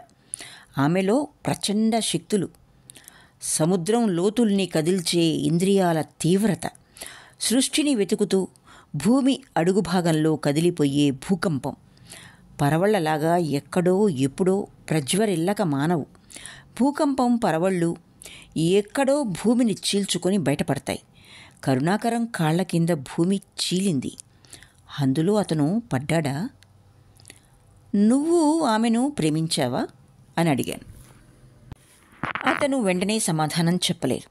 2-3 నిమిషాలైన తర్వాత మాట్లాడడం మొదలుపెట్టాడు. అంతా చిత్రంగా ఉంటుంది. దానికి తుది మొదలు లేదు. ప్రారంభించింది ఎవరో కూడా చెప్పలేను. నేను వచ్చిన 2 రోజులకి కారు రిపేరింగ్కి వెళ్ళింది. నేను, శంకరయ్య, సుగుణ జట్కా బండి వేసుకుని ఊళ్ళోకి వెళ్ళొస్తున్నాం. నేను చివరగా కూర్చున్నాను. చీకటి పడింది. నా కుడి చేతి మీద ఆమె చెయ్యి పడింది. వెనక్కి లాగి అరచేతి వెంపుకి తిప్పాను. ఆమె చేతి వేళ్ళు నా వేళ్ళని వెతికాయి. ఎవరి వేళ్ళు వంకర తిరిగి బిగించాయో నాకిప్పటికీ జ్ఞాపకం లేదు. 2-3 క్షణాలు అవగానే చేతిని ముందుకు జరిపి పాదంపై ఆనించి పట్టుకున్నాను. ఆమె చెయ్యి కూడా తీసేసింది. బండి గోతుల్లో పడుతూ మెల్లగా నడుస్తోంది. లోపల ఎగిరెగిరి పడుతున్నాం. ఆ కదలికలో మళ్ళా ఎల్లాగో మా 2 చేతులు కలుసుకుని వేళ్ళు ముడిపడ్డాయి. ఆ అనుభవం నేనెప్పుడూ మర్చిపోలేను. కొండ శిఖరం మీద నుంచి జారి పడిపోబోతుంటే పడకుండా గట్టిగా పట్టుకున్న స్పర్శ అది. బండి పెద్ద గాడిలో పడింది. ఆమె కుడి చెయ్యి నా భుజం మీద గట్టిగా అదిమింది. నేను బండిలోంచి పడిపోతానేమో అన్నట్లు గట్టిగా నన్ను ముందుకు లాక్కుంది. బండి నిలిచి మేం దిగే వరకు నేనెందులోనో పడి కొట్టుకుపోతున్నట్లు అనిపించింది. మర్నాడు ఆమె కేసి చూడలేకపోయాను. ఇంటికే రాలేదు. శానిటోరియంలో కామేశం గదిలోనే గడిపాను. నేనేమనాలో ఏం చెయ్యాలో తెలిసింది కాదు. ఇంటికొచ్చినప్పుడు ఆమెతో ఏకాంతంగా ఉండకూడదు అనుకున్నాను. రాత్రిళ్ళు నేను శానిటోరియంలో కామేశంతో పాటు వరండాలో పడుకోవాలంటే అతను ఒప్పుకోలేదు. సుగుణ మనస్సుకి నొప్పి కలగకుండా ఆమె నుండి దూరంగా తొలగిపోవటం సాధ్యపడలేదు. ఒక రాత్రి అంతా పడుకున్న తర్వాత నాకు నిద్ర పట్టక దూరంగా వెళ్ళి చెట్టు కింద ఆకాశం కేసి చూస్తూ కూర్చున్నాను. నాకు జీవితం అంటే భయమయ్యసాగింది. సుగుణ ప్రతిమ నీడలా నన్ను వెంటాడింది. మాట్లాడకుండా, నా కేసి చూడకుండా సుగుణ నా ఉనికిని ఆక్రమింపచేసింది. నా ప్రపంచం చుట్టూ గీట్లు గీసేసింది. నేనా వాతావరణం అతిక్రమించలేను. నాకు నిద్ర పట్టడం లేదు. వెనక్కి తిరిగాను. సుగుణ తెల్లచీర, కొంగు జడ మీద కప్పుకుంది. నల్ల జాకెట్టు సిల్కు వెన్నెట్లో నీలంగా మెరిసింది. అలా కూర్చుంది. ఏమిటి దీర్ఘంగా ఆలోచిస్తున్నావు? ఏం లేదు. ఆయన జబ్బు విషయమా? జబ్బు విషయం దిగులు పడనక్కర్లేదు. డాక్టర్లు 2 నెలల్లో నయమవుతుందంటున్నారు. మరి ఇంక దిగులు దేనికి? నాకేమీ దిగులు లేదు. నువ్వు ధైర్యంగా ఉండడం కూడా నా ఉత్సాహానికి కారణమే. ఉండక చేసేదేముంది? ప్రమాదకరమైన వ్యాధి. సర్వయత్నాలు చేస్తాం, ధైర్యంగా ఉంటాం. పారిపోయి దిగులుతో కుళ్ళిపోతే ఏం ప్రయోజనం అన్నది సుగుణ. నిజంగా పురుషుల కంటే స్త్రీలకే మనోనిబ్బరం, ధైర్యం ఎక్కువ అనుకుంటా. హల్లా అనటంలో కూడా పురుషులు తమ ఆధిక్యాన్ని చూపించడమేనంటాను అని నవ్వింది. కోపమా? లేదు లేదు, నాకెందుకు కోపం? సరే, దిగులు కాదు, కోపం కాదు, మరి ఇంకేమిటో? పొద్దోయింది, వెళ్ళి పడుకోరాదు? మంచు పడుతోంది. నీ ఆరోగ్యం కూడా ముఖ్యమే. నువ్వు లేకుంటే నేనేమయ్యేదాన్నో. నేను చేసిందేముంది? అవసరానికి వచ్చి ఆదుకోవటమే. నేను 4 రోజుల పాటు ఉన్నంత మాత్రాన మీ కష్టాలు గట్టెక్కుతాయా? అప్పుడే వెళ్ళిపోవాలని చూస్తున్నట్టున్నావు. నేనేం మాట్లాడలేదు. ఏ సుగుణ, నువ్వేమీ అనుకోకూడదు. దీర్ఘవ్యాధి నిదానం మీద తగ్గే సూచనలున్నాయి. నేనింక వెళ్ళకపోవటం భావ్యమంటావా? ఏదైనా అవసరం ఉంటే కబురంపితే ఎలానూ వస్తాను. ఇక్కడ నీకు కష్టంగా ఉందా? కష్టమేమీ లేదు. మనం ఇలా ఉండటం ఎలా? అదే ఇలా ఎలా చెప్పాలో తెలియటం లేదు. అట్లాగే వెళ్దు గాని. లేచి లోపలికి వెళ్ళింది. నేను వెనకాలే వెళ్ళి క్యాంప్ కాట్ చూరు కిందకి లాక్కుని పడుకున్నాను. తెల్లారగట్ల 4ంటికి కానీ నిద్రపట్టలేదు. సుగుణ నొచ్చుకుంది. ఆ విషయం నన్ను మర్నాడు 4-5 సార్లు ఎగతాళిగా అంది. భర్తతో చెప్పినట్లుంది. అతను నన్ను ఎగతాళిగా ప్రయాణం కట్టమనడం సాగించాడు. వ్యా అని నామకరణం చేశాడు. వెళతానన్న వ్యక్తిట వ్యా. తరువాత నుంచి సుగుణ ఇతరుల ముందు కూడా నాతో నిర్భయంగా స్వేచ్ఛగా మాట్లాడేస్తోంది. నన్ను వేళాకోళం చేసేటంతటి చనువు కనపరచసాగింది. కామేశం ముందు కూడా. ఈ చనువు దాచడానికి ఆమె యత్నమే చేయలేదు. కామేశం ఏమనుకుంటున్నాడో నేను ఊహించలేను. అతను లోతు గలవాడు. ఎంత లోతో తొంగి చూసే అవకాశం తుదకి భార్యకు కూడా ఇవ్వడని నాకు తోచింది. ఒక సాయంత్రం బజార్ నుంచి వస్తుంటే పువ్వులు పట్టుకురమ్మంది. నేను తీసుకురాలేదు. పువ్వులు తేలేదే? మర్చిపోయాను. నాకు తెలుసు నువ్వు మర్చిపోతావని. అందుకని వేరే తెప్పించుకున్నాను. కోపం వచ్చిందా? తేనెందుకు కాదు, మర్చిపోయినందుకు. దూరంగా వెళ్ళి వెనక్కి తిరిగి అర్థమైనట్లుగా చూసింది. చీర మార్చి తల్లో పూలెట్టుకుని రా వెళ్దాం అంది. ఇద్దరం హాస్పిటల్ కేసు నడుస్తున్నాం. కామేశం భోజనం చేసే వరకు కూర్చున్నాం. ఆమె కేసు చూశాను. తల్లో పూలు లేవు. ఆశ్చర్యం వేసింది. భర్త ముందు తీసేసింది. ఎందుకు? భర్త ఏమీ అనుకోకుండా. కళ్ళల్లో నా కోపం చూసిందనుకుంటా. చూసారా కరుణాకరం ఎంత చిత్రమైన మనిషో? కబుర్లు వ్రాతలు విప్లవంగా ఆధునికంగా కనబడిన ఆచార వ్యవహారాల్లో పూర్వకాలపు మనిషే. మీకు జబ్బుగా ఉంటే నేను పూలెట్టుకోకూడదట అంటూ నవ్వింది. సాహసానికి చికితున్నయ్యాను. భలేవాడే. పైగా నాకు జబ్బని ప్రచారం ఒకటే. హాయిగా ఎంజాయ్ చేస్తుంటే అని కామేశం కూడా చిరునవ్వు సాగించాడు. కామేశం పక్క నిండా యుడికలోన్ చల్లింది. గులాబీ పూరేకలు పరిచింది. అమ్మయ్య, ప్రాణం లేచొచ్చింది అని కామేశం పడుకున్నాడు. రాత్రి 9 వస్తోంది. ఇద్దరం మళ్ళా ఇంటికేసి బయలుదేరాం. వెనకాల శంకరయ్య టిఫిన్ క్యారియరు ఫ్లాస్కు తీసుకొస్తున్నాడు. పూల విషయం కోపం వచ్చిందా? లేదు. వచ్చింది, నాకు తెలుసు. నాకు వారికి రహస్యాలు లేవు. భర్త మంచివాడు కానప్పుడు భార్య రహస్యంగా ఉంటుంది. ఇవన్నీ శంకరయ్య వింటున్నాడని తోచింది. ఇప్పుడు అవన్నీ దేనికి? శంకరయ్యకి వినపడుతుందనా? నవ్వింది. సుగుణ నిజంగా నాకు అర్థం కాలేదు. కామేశం ఎంతవరకు అర్థం చేసుకున్నాడో తెలీదు. ఇల్లు చేరుకున్నాం. శంకరయ్య లోపలికెళ్ళి వడ్డనవుతోంది రమ్మన్నాడు. చేతి రుమాల్లో కట్టిన పూలని పైకి తీసి జడలో అలంకరించింది. పుష్పాలకి మాటలు రాకపోవటం మంచిదే సుమా. వాటికి భాష ఉంటే ఎంత విచిత్రమైన గాథలు చెప్పునో. ఈ భావం పైన ఎవరైనా వ్రాసేవారుంటే మంచి కథ అవుతుంది. సుగుణతో సంభాషణ ఎప్పుడు ప్రమాదంగా పరిణమిస్తుందో చెప్పలేను. వ్యాఖ్యానాలున్న వాక్యాలు ఆమె ముందు ప్రయోగించకపోవటం శ్రేయస్కరం. ఊరుకున్నా. పూలెట్టుకుంటే అంత బాధపడ్డం దేనికి? నాకు ఆకలిగా ఉంది కాబోలు. ఎందుకో కోపం వచ్చేసింది. సుగుణ, లోపలున్నది చెప్పేయటం మంచిది. కామేశం అక్కడల్లా ఉండగా మనం ఇలా ఉండటం నాకు మనస్కరించటం లేదు. ఎలా ఉన్నాం? చీకు చింత లేకుండా, దిగులేనా కనబరచకుండా, పూలు, షికార్లు, కబుర్లు. బిగ్గరగా నవ్వింది. మొగాళ్ళకి మంచిగా నటిస్తే చాలు, ఉండనక్కర్లేదు.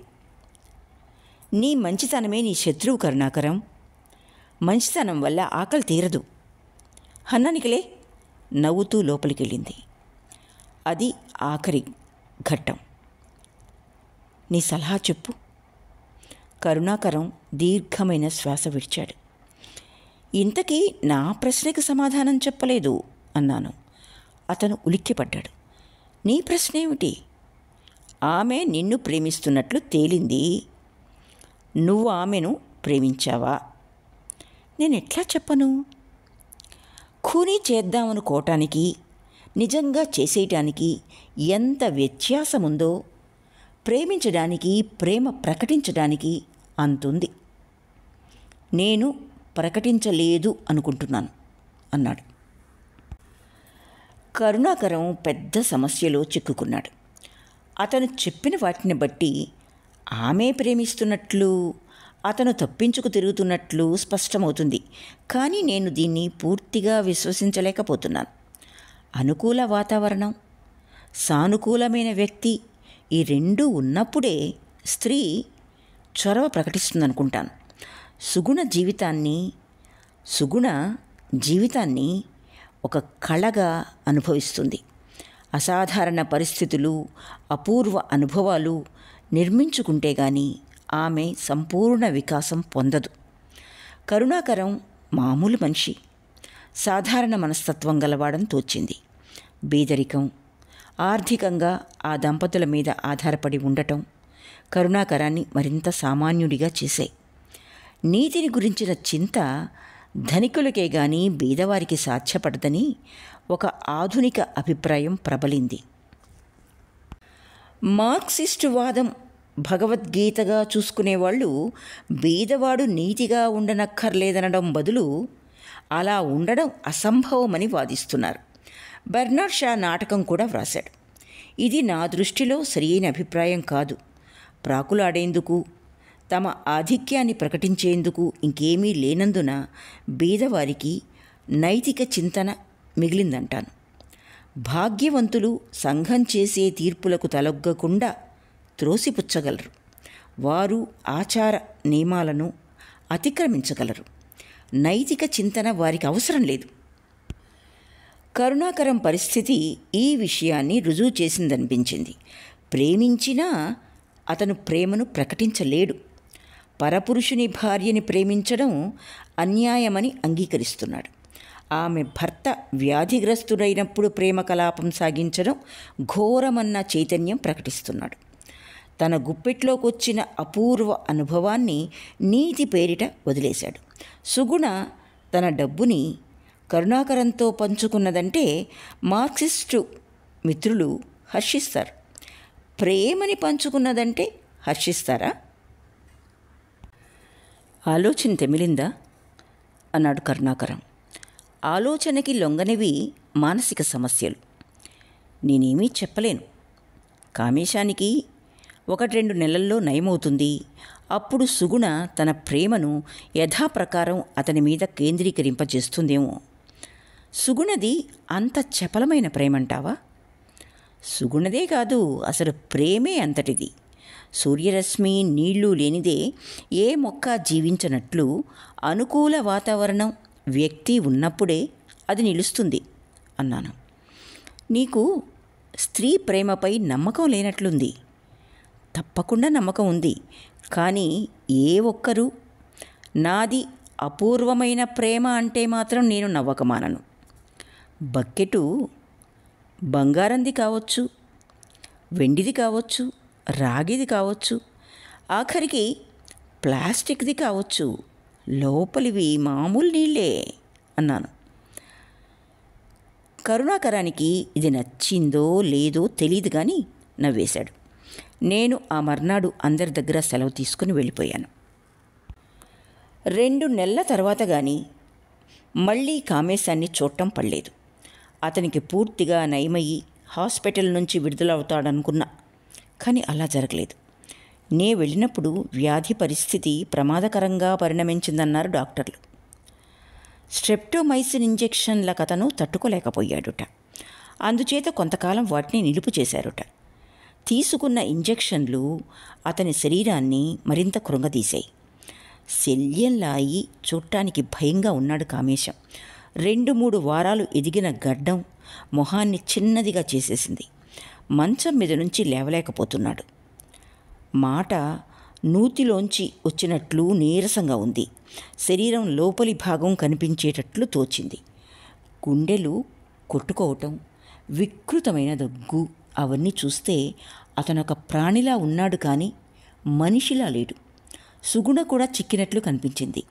ఇదివరకటి చలాకీ, ఉత్సాహం అంతగా లేవు. కరుణాకరం ఎప్పట్లాగే ఉన్నాడు. డాక్టర్లు ఒక లంగ్ ఉపయోగపడకుండా చేసేయడం అవసరం అంటున్నారు. కానీ కామేశం మాత్రం ధైర్యంగానే ఉన్నాడు. మరో 1 నెల రోజుల్లో నయమవుతుందని డాక్టర్లకు చెప్తున్నాడు. నయమవగానే తనేం చేసేది మళ్ళా నాతో చెప్పడం సాగించాడు. క్రాస్వర్డ్ పజిల్ కడుతున్నాడు. కన్యాకుమారి చూసి కొలంబో వెళ్ళటానికి ప్రోగ్రాం వేస్తున్నాడు. నాకు జాలేసింది. జీవితంపై తృష్ణ, మృత్యువుతో పెనుగులాట. అవి చూస్తే నా కళ్ళమ్మట అప్రయత్నంగా నీళ్ళొచ్చేశాయి. నిన్ను తీసుకెళ్తాలే, ఎడవకు అని నీరసంగా నవ్వాడు కామేశం. సుగుణకి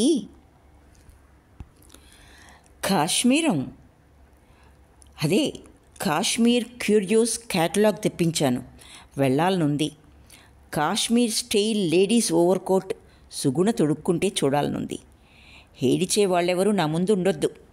పోండి, పో సుగుణ, వెళ్ళండి. బయట హాయిగా విహరించండి. మీ బ్రతుకు మీరు, నా బ్రతుకు నేను.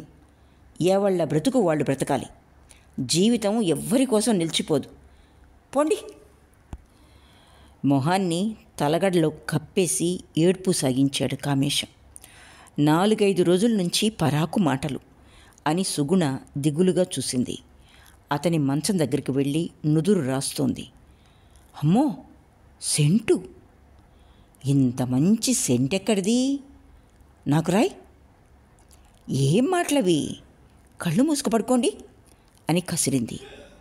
కళ్ళు మూసుకుంటే నాకు అన్నీ కనిపిస్తాయి, తెరిస్తేనే నీకు మంచిది. మీరు ఊరుకోకపోతే మత్తు ఇంజెక్షన్ ఇమ్మంటా డాక్టర్ని, అప్పుడు హాయిగా ఉండొచ్చును. ఇట్లాగైతే నేను వెళ్ళిపోతాను అని సుగుణ లేవబోయింది. అతను ఆమెను గట్టిగా పట్టుకున్నాడు. అమ్మో, వెళ్ళొద్దు. నన్ను వదిలిపెడితే నేను చచ్చిపోతాను. పట్టు విదిలించుకుని సుగుణ వెళ్ళిపోయింది. కరుణాకరం అతని దగ్గరగా వెళ్ళి ఉపచారం సాగించాడు. నేను కళ్ళు తుడుచుకుంటూ వరండాలోకి వచ్చేశాను. కామేశం నిద్రపోయాడు. నేను కరుణాకరం ఇంటివైపు నడవడం సాగించాం. ఆ విషాద పరిస్థితిలో ఏది మాట్లాడినా అసభ్యంగా ఉంటుంది. కరుణాకరం పలకరించాడు. ఈ జబ్బు నాకు రాకూడదు అన్నాడు. అవేం మాటలు? జ్ఞాపకం ఉందా? వెనక నన్ను ఒక ప్రశ్నేశావు. దానికి సమాధానం ఇప్పుడు చెప్పగలను. నన్ను నేను దగా చేసుకోలేకపోయాను. ఆమెను ప్రేమించినట్లు ఒప్పుకోక తప్పదు. నేను సుగుణ దగ్గరగా వచ్చిన కొద్దీ అతని జబ్బు తీవ్రమవుతోంది. విషాదకరం కదూ? నేనేం మాట్లాడకపోయినా వినడానికి సిద్ధపడినట్లు సూచించాను. ఆర్థిక స్వాతంత్రం ఉంటే మిగతా అన్నింటిలోనూ స్వతంత్రులు కావచ్చుననుకుంటారు కానీ నిజానికి ఊహలో తప్ప మనుషులు స్వతంత్ర జీవులు కారు.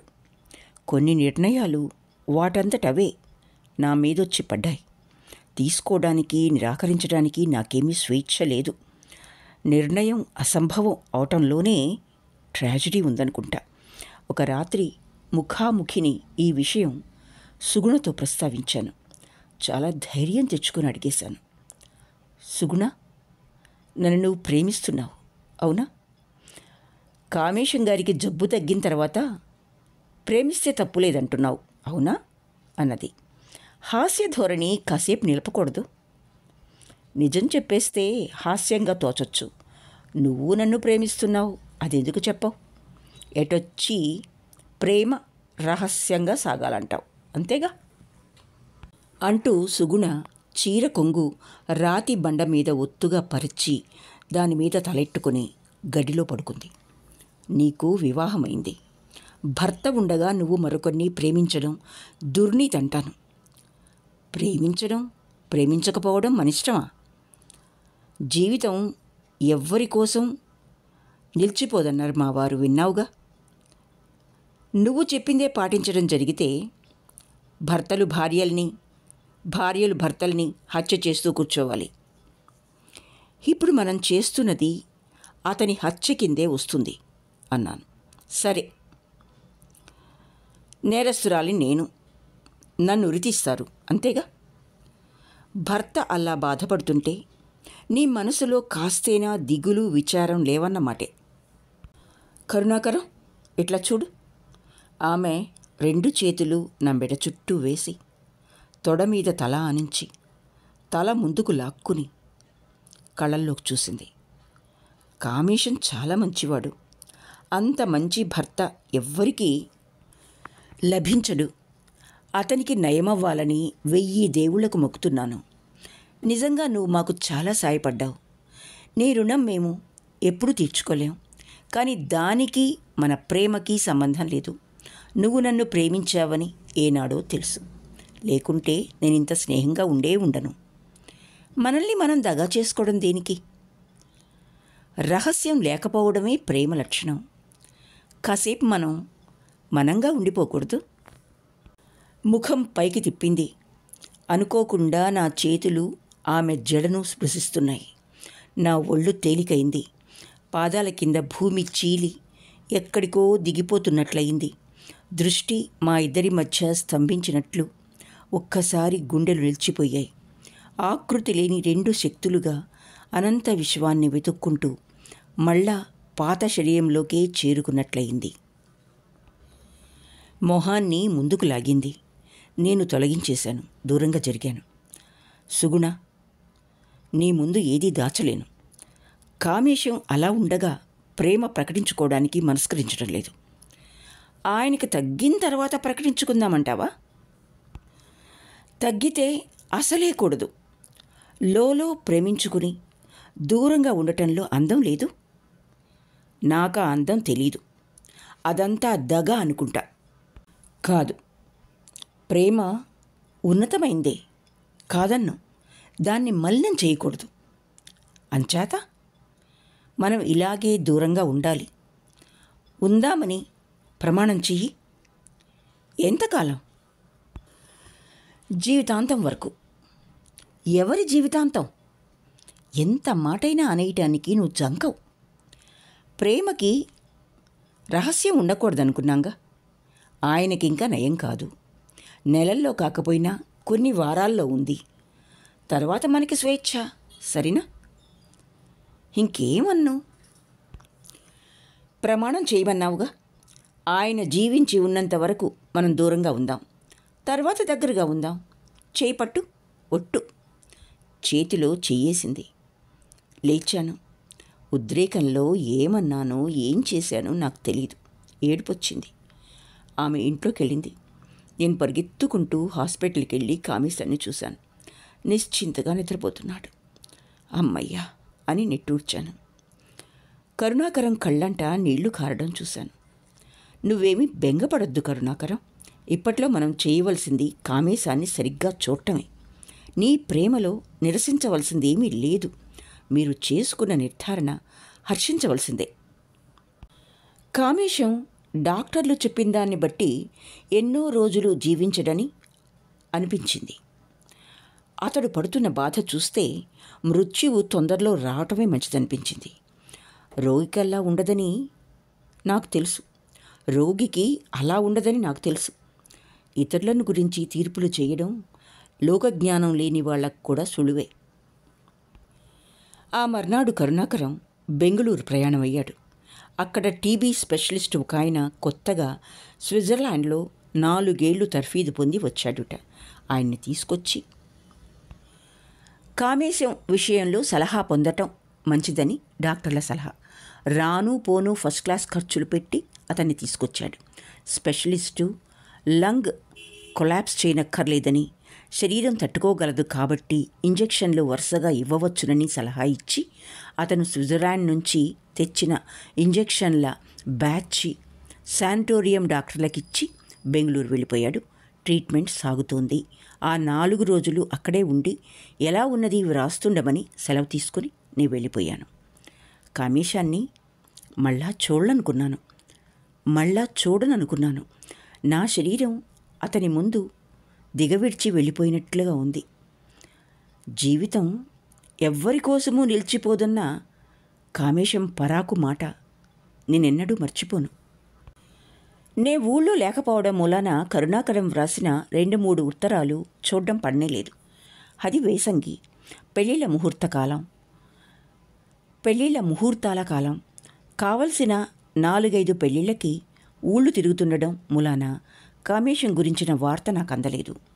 శుభ సమయాల్లో వ్యాధిగ్రస్తుని ప్రసక్తి ఎత్తటం, స్మరించటం మంచిది కాదని అంతగా పట్టించుకోకపోయినా నా ఊహలో ఆ వ్యక్తులు సంచారం చేస్తూనే ఉన్నారు.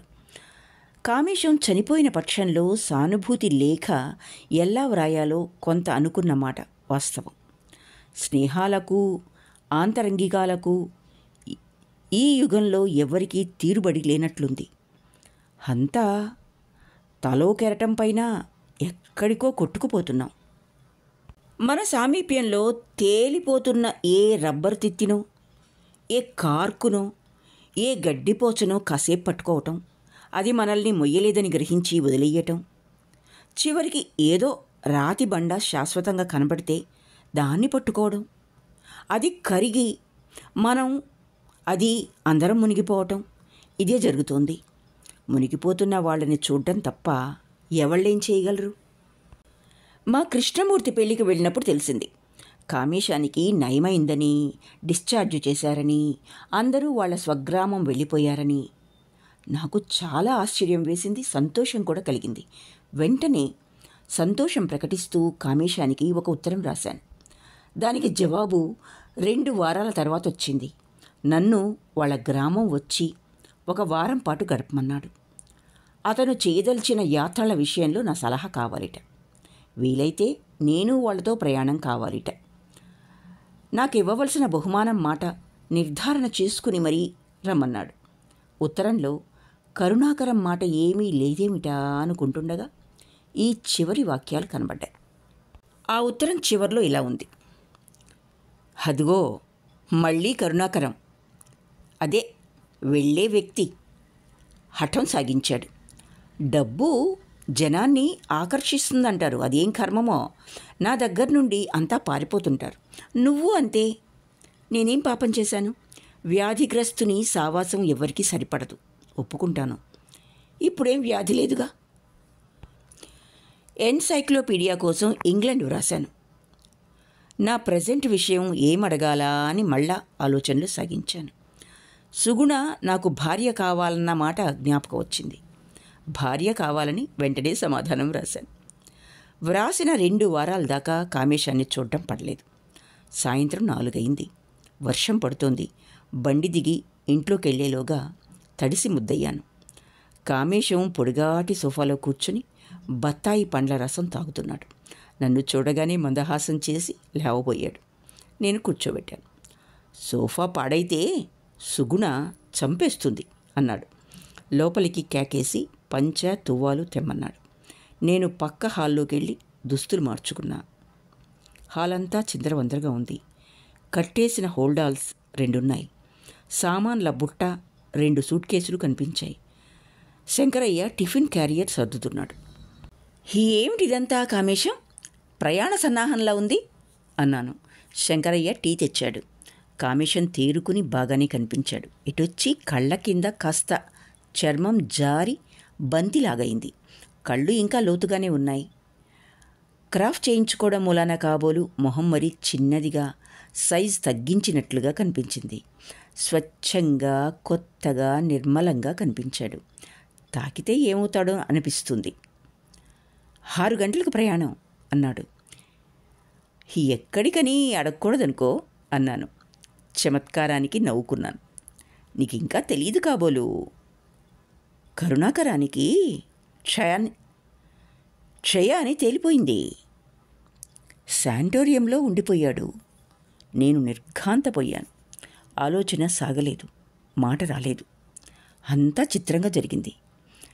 ఇక్కడికి వచ్చామా, వచ్చిన వారం 10 రోజులకే కాస్తంత టెంపరేచర్ రావడం, అన్నహితవు పోవడం, కాళ్ళు చేతులు తిమ్మెర్లవ్వడం. వెంటనే డాక్టర్ ఫిలిప్కి వైరిచ్చి పిలిపించాం. ఎక్స్రే టెస్ట్ చేశాడు. 4 రోజులు అబ్జర్వేషన్లో ఉంచుతానని శానిటోరియంలో చేర్పించాడు. నిన్ననే ఉత్తరం వచ్చింది. టీబీ ఏటా, చాలా ఎర్లీ స్టేజ్. నువ్వు రాకూడదు, చూసొద్దు గాని అన్నాడు. నువ్వు రాకూడదు, చూసొద్దు గాని అన్నాడు. ఈ వార్తకు కానీ ప్రయాణానికి కానీ నేను సిద్ధపడలేదు. మీరు వెళ్ళి ఎలా ఉన్నది వ్రాయండి, తర్వాత నింపాదిగా 4 రోజులుండే ఏర్పాటు చేసుకొస్తాను. మా బాబయ్య గారి కోర్టు వ్యవహారం ఒకటి ఉంది అన్నాను. సుగుణ బయటకొచ్చింది. మీకేదో ఒక వంక దొరుకుతూనే ఉంటుంది అంది. ఆమెలో చెప్పుకోదగ్గ మార్పేమీ లేదు. దిగులుగా ఉందేమో, నాకు అలా అనిపించలేదు. గొంతు గద్గదమైంది, కంఠంలో జీర. రొంప వల్లేమో, తల్లో పూలున్నాయి. వెడల్పు జరీ తెల్లచీర, ఎర్ర ప్లాస్టిక్ గాజులు, అప్పట్లో ఫ్యాషన్ అనుకుంటా. ఎర్ర ముఖమల్ స్లిప్పర్సు, ఇదివరకు లేని గీటు, అరంగుళం పొడుగుది గడ్డం కింద కనిపించింది. ప్రశ్నార్థకంగా చూశాను. ఇదేనా మొన్న యాపిల్ కోస్తుంటే చేతికి టేబుల్ క్లాత్ అడ్డమొచ్చి చాకు పైకి దూసుకుపోయింది అంది, గడ్డం కింద మానిపోయిన గాయాన్ని ఉద్దేశించి. నా మనసులో ఉన్న ఆలోచనల్ని సుగుణ పసికట్టేసింది. కానీ ఆమె మనస్సులో ఆలోచనల్ని బ్రహ్మదేవుడు కూడా తెలుసుకోలేడు అనుకుంటా. నన్ను ప్లీడర్ గారింట్లో దింపేసి వాళ్ళు స్టేషన్కి వెళ్ళిపోయారు. నాకు ఆ రాత్రి నిద్ర పట్టలేదు. జీవితం అంటే భయమేసింది. ఒకటి తెలుసుకున్నాను, భాగ్యవంతులకే టీబీ వస్తుందన్న ప్రతీతిలో యథార్థం లేదు అని. వారం రోజుల్లో కరుణాకరం దగ్గర నుంచి ఉత్తరం వచ్చింది. నాతో ఎన్నో చెప్పాలిట. 4 రోజులుండేలా వీలు చేసుకుని రమ్మన్నాడు. ఉత్తరం వచ్చిన 10 రోజులకి నేను కరుణాకరాన్ని చూడటానికి వెళ్ళగలిగాను. కామేశం, శంకరయ్య స్టేషన్కొచ్చి నన్ను సంతోషికి తీసుకెళ్లారు. కామేశం మరి కొంచెం తేరుకున్నట్లు కనిపించాడు. మొహంలో నిగనిగా, కళ్ళల్లో కొత్త ఉత్సాహం కనబడ్డా పూర్తిగా మామూలు మనిషిగా లేడనిపించింది. వ్యాధి నుంచి తేరుకున్న వారితో దగ్గరగా, ఎక్కువ చనువుగా ఉండలేం కాబోలు. నీకు పెళ్ళాం కావాలన్నమాట అన్నాడు కామేశం బిగ్గరగా నవ్వుతూ. ఎవరైనా నీ ఎరికలో ఉన్నారా? ప్రైవేట్ వార్డు కావడం మూలాన, మా ఆవిడ సపర్యల మూలాన మా నర్సుల్ని అంత క్లోజ్గా తెలుసుకోలేదు అన్నాడు. నేను ఇలా ఉండటం నీకు ఇష్టం లేదా? అంటే నర్సుని చేసుకున్నవాడు సుఖపడాలంటే ఏదైనా జబ్బు తెచ్చుకోవాలి కదా. నిజమే, నాకు జబ్బుగా ఉన్న రోజుల్లో నాకు కావలసిన వాళ్ళందరికీ టీబీ వస్తే బాగుండు అనిపించేది. చెప్పొద్దు. భోజనం చేసి తాంబూలం వేసుకుంటుంటే సుగుణ కనిపించింది. ఎట్లా ఉన్నాడు ఈ పూట అని అడిగాడు కామేశం. అట్లాగే ఉన్నాడు. షేవ్ చేసుకోడు, బద్ధకంట, దాంతో మరీ చీదరగా కనిపిస్తాడు అన్నది సుగుణ. ధోరణిలో కాస్తంత విసుగు ధ్వనించింది నాకు. షేవ్ చేసుకోవడం ఆరోగ్యంగా ఉన్న వాళ్ళకే యాతన. నీకేం తెలుస్తుంది? అదొక ఆపరేషన్ లాంటిది. ఆరోగ్యంగా ఉన్న వాళ్ళకి 1,00,000 వ్యాపకాలుంటాయి. క్షురకర్మకి తీరికుండక విసుక్కోవడం రోగికంటావా? అతనికి శరీరాన్ని చూసుకోవటంలోనే తృప్తి, ఆనందం ఉంటాయి అన్నాను నేను. బాగా చెప్పారు. కాసేపు వెన్ను వాల్చి లేచేటప్పటికి 4 అయింది. శంకరయ్య ఉప్మా చేశాడు, కాఫీ ఇచ్చాడు. సుగుణ కొత్త బిస్కెట్స్ ప్యాకెట్ విప్పింది. అవి అతని కోసం తెప్పించినవి అన్నాడు కామేశం. హౌ తినే? అవన్నీ మనమే తినేస్తే ఎలాగా? ఎందుకు తినకూడదు? మనం మనుషులమే. గొప్ప డిస్కవరీయే. నోబెల్ బహుమానం ఇస్తారులే. మంచి ప్రవర్తన బహుమానం మీకు ఇస్తారులేండి. ఛ అని కామేశం విసుక్కుని బల్ల మీద వార్తాపత్రికని దూరంగా గిరవాటెట్టాడు. నాకేం చెయ్యాలో తెలియక ఆరు బయటకు వచ్చేశాను. వెనకాలే కామేశం వచ్చేశాడు. చాలా న్యూసెన్స్గా ఉంది అన్నాడు స్వగతంగా. నేనేమీ మాట్లాడలేదు. నడుస్తున్నాం. అతనే చెప్పడం సాగించాడు. నేను మంచాన పడ్డ 3 నెలలు కుక్కలా మమ్మల్ని కాచుకుని అడ్డమైన చాకరీ చేశాడా కరుణాకరం? ఇప్పుడు అతన్ని వదిలేసి ఎలా వెళ్ళగలం చెప్పు? పోదాం ఉంటుంది. ఊటీ పోదాం, మహాబలేశ్వరం పోదాం, మైసూర్ పోదాం. అంటే ఈ ఆస్పత్రి వాతావరణం నీకంత మంచిది కాదని కాబోలు. నా మంచి నాకు తెలియదంటావా? ఆహా, అది కాదు. ఇన్నాళ్ళు ఆమె కూడా సరిగ్గా తిండి తిప్పలు లేకుండా అవస్థపడిందా? నిశ్చింతగా ఎక్కడైనా రెస్ట్ తీసుకుందామని ఉండడం అసహజం కాదనుకుంటాను అన్నాను. ఇప్పుడు ఇక్కడ రెస్ట్ కాకేముంది? అంతా డాక్టర్లు, నర్సులు చూస్తున్నారు. ఊరికే మనం పై హంగామా, మోరల్ సపోర్ట్, కాస్త ధైర్యం చెప్పడం. 4-5 నిమిషాల దాకా ఎవ్వళ్ళం మాట్లాడలేదు. ఒక్కసారిగా కామేశం, స్త్రీలకి మర్యాద తెలీదు అన్నాడు. నేను చకితున్నయ్యాను. భయంతో గుండెలు వేగంగా కొట్టుకుంటున్నాయి. అతనట్లా బాధపడుతుంటే మనం నవ్వుతూ పేలుతూ ఉండటం తప్పు. తప్పేమిటి? పాపం అంటాను. ఇంతట్లో శానిటోరియంకు చేరుకున్నాం. కరుణాకరం జనరల్ వార్డులోనే ఉన్నా చివరగా ఉన్నాడు. మేం మంచం ప్రక్కన 2 బలలు లాక్కుని కూర్చున్నాం. కరుణాకరం గడ్డం వారం 10 రోజుల నుంచి చేసుకున్నట్టు లేదు. దట్టంగా పెరిగింది. అక్కడక్కడ గడ్డంలో నెరిసిన వెంట్రుకలు కూడా కనిపిస్తున్నాయి. లోతు నూతిలో కనిపించిన ప్రతిబింబంలా నవ్వినప్పుడు పళ్ళు దూరంగా మసగ్గా మెరుస్తున్నాయి. మాట బలహీనంగా ఉంది. టీబీ మనుషుల్లోని ప్రత్యేకతను తొలగించి సమంగా చేసేస్తుంది. ఆ లక్షణాలు నేనెప్పుడూ మర్చిపోను. కణతలకి అతుక్కుపోయిన చర్మంలోంచి ఆకుపచ్చ దారంలా వంకర్లు తిరిగిన పచ్చ నరాలు, లేస్తూ పడుతూ కొట్టుకోవడం, కళ్ళ కింద ముడతల్ని సహితం పీల్చుకుని కరిగించి అస్థిపంజరానికి అతికేసిన బుగ్గలపై చర్మం, శరీరం యంత్రంపై పొరల, జీవిత రహస్యాన్ని, సృష్టిలో ఇంద్రజాలాన్ని మన కళ్ళ ముందు ప్రదర్శించినట్లు అదిరిపడే స్థూలకాయం. కరుణాకరం క్రాస్వర్డ్ పజిల్లో నిమగ్నుడయ్యాడు. గాడిద అనే అర్థం వచ్చే 3 అక్షరాల మాట చెప్పు అన్నాడు. ఇది పాతదే. ఇంగ్లీష్లో యూ అని కామేశం నవ్వడం సాగించాడు. కరుణాకరం అతని జబ్బుని గురించి వివరాలు చెప్పాడు. లక్షణాలు వర్ణించాడు. తగ్గిపోతోందిట, 2-3 వారాల్లో లేచి తిరుగుతాడట, క్రాస్వర్డ్ పజిల్ విప్పేటందుకు తగినంతటి తీరుబడి, మనోనిశ్చలత్వం కుదిరాయట, తప్పకుండా నెగ్గుతాడట. ఆ డబ్బుతో అతను చేయదలుచుకున్నవన్నీ ఏకరవు పెట్టాడు. అమెరికన్లు చచ్చిపోయిన తర్వాత ప్యారిస్ వెళ్తారన్నట్లుగా భారతీయులు మరణించిన తర్వాత హాలీవుడ్ వెళ్తారు కాబట్టి లాస్ ఏంజలీస్ పట్నం వెళ్తాడుట. ముఖ్యంగా చూడవలసిన వాళ్ళు పాల్ముని, మిర్నాలాయ్, జీనీ టైర్ని. ఏదైనా పత్రికలో ఏర్పాటుంటే చేరిపోయి అక్కడే ఉండిపోతాడట. ఇంతకీ కరుణాకరానికి పెళ్లి చేసేస్తే ఈ జబ్బే రాకపోను, మనస్సంతా హాలీవుడ్ తారల మీదకెళ్తోంది అన్నాడు కామేశం. బ్రహ్మచారులకి ఈ జబ్బు రాదంటారు డాక్టర్లు అన్నాను.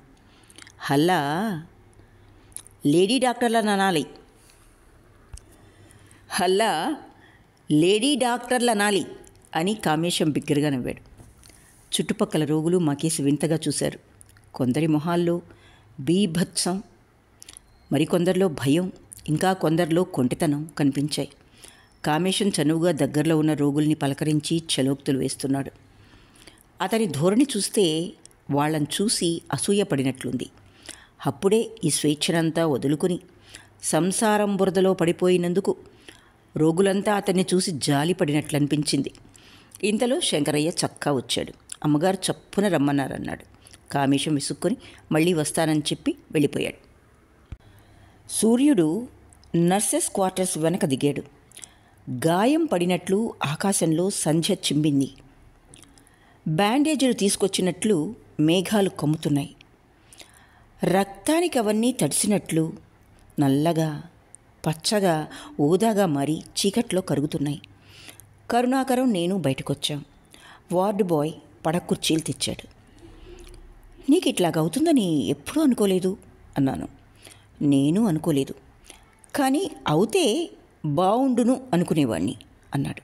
అంటే టీబీ వల్ల బాధపడేది రోగి కాదు, అతన్ని కనిపెట్టుకున్న వాళ్ళదే సమస్య. భర్తకి జబ్బు చేస్తే భార్యకి, పిల్లలకి నరకం.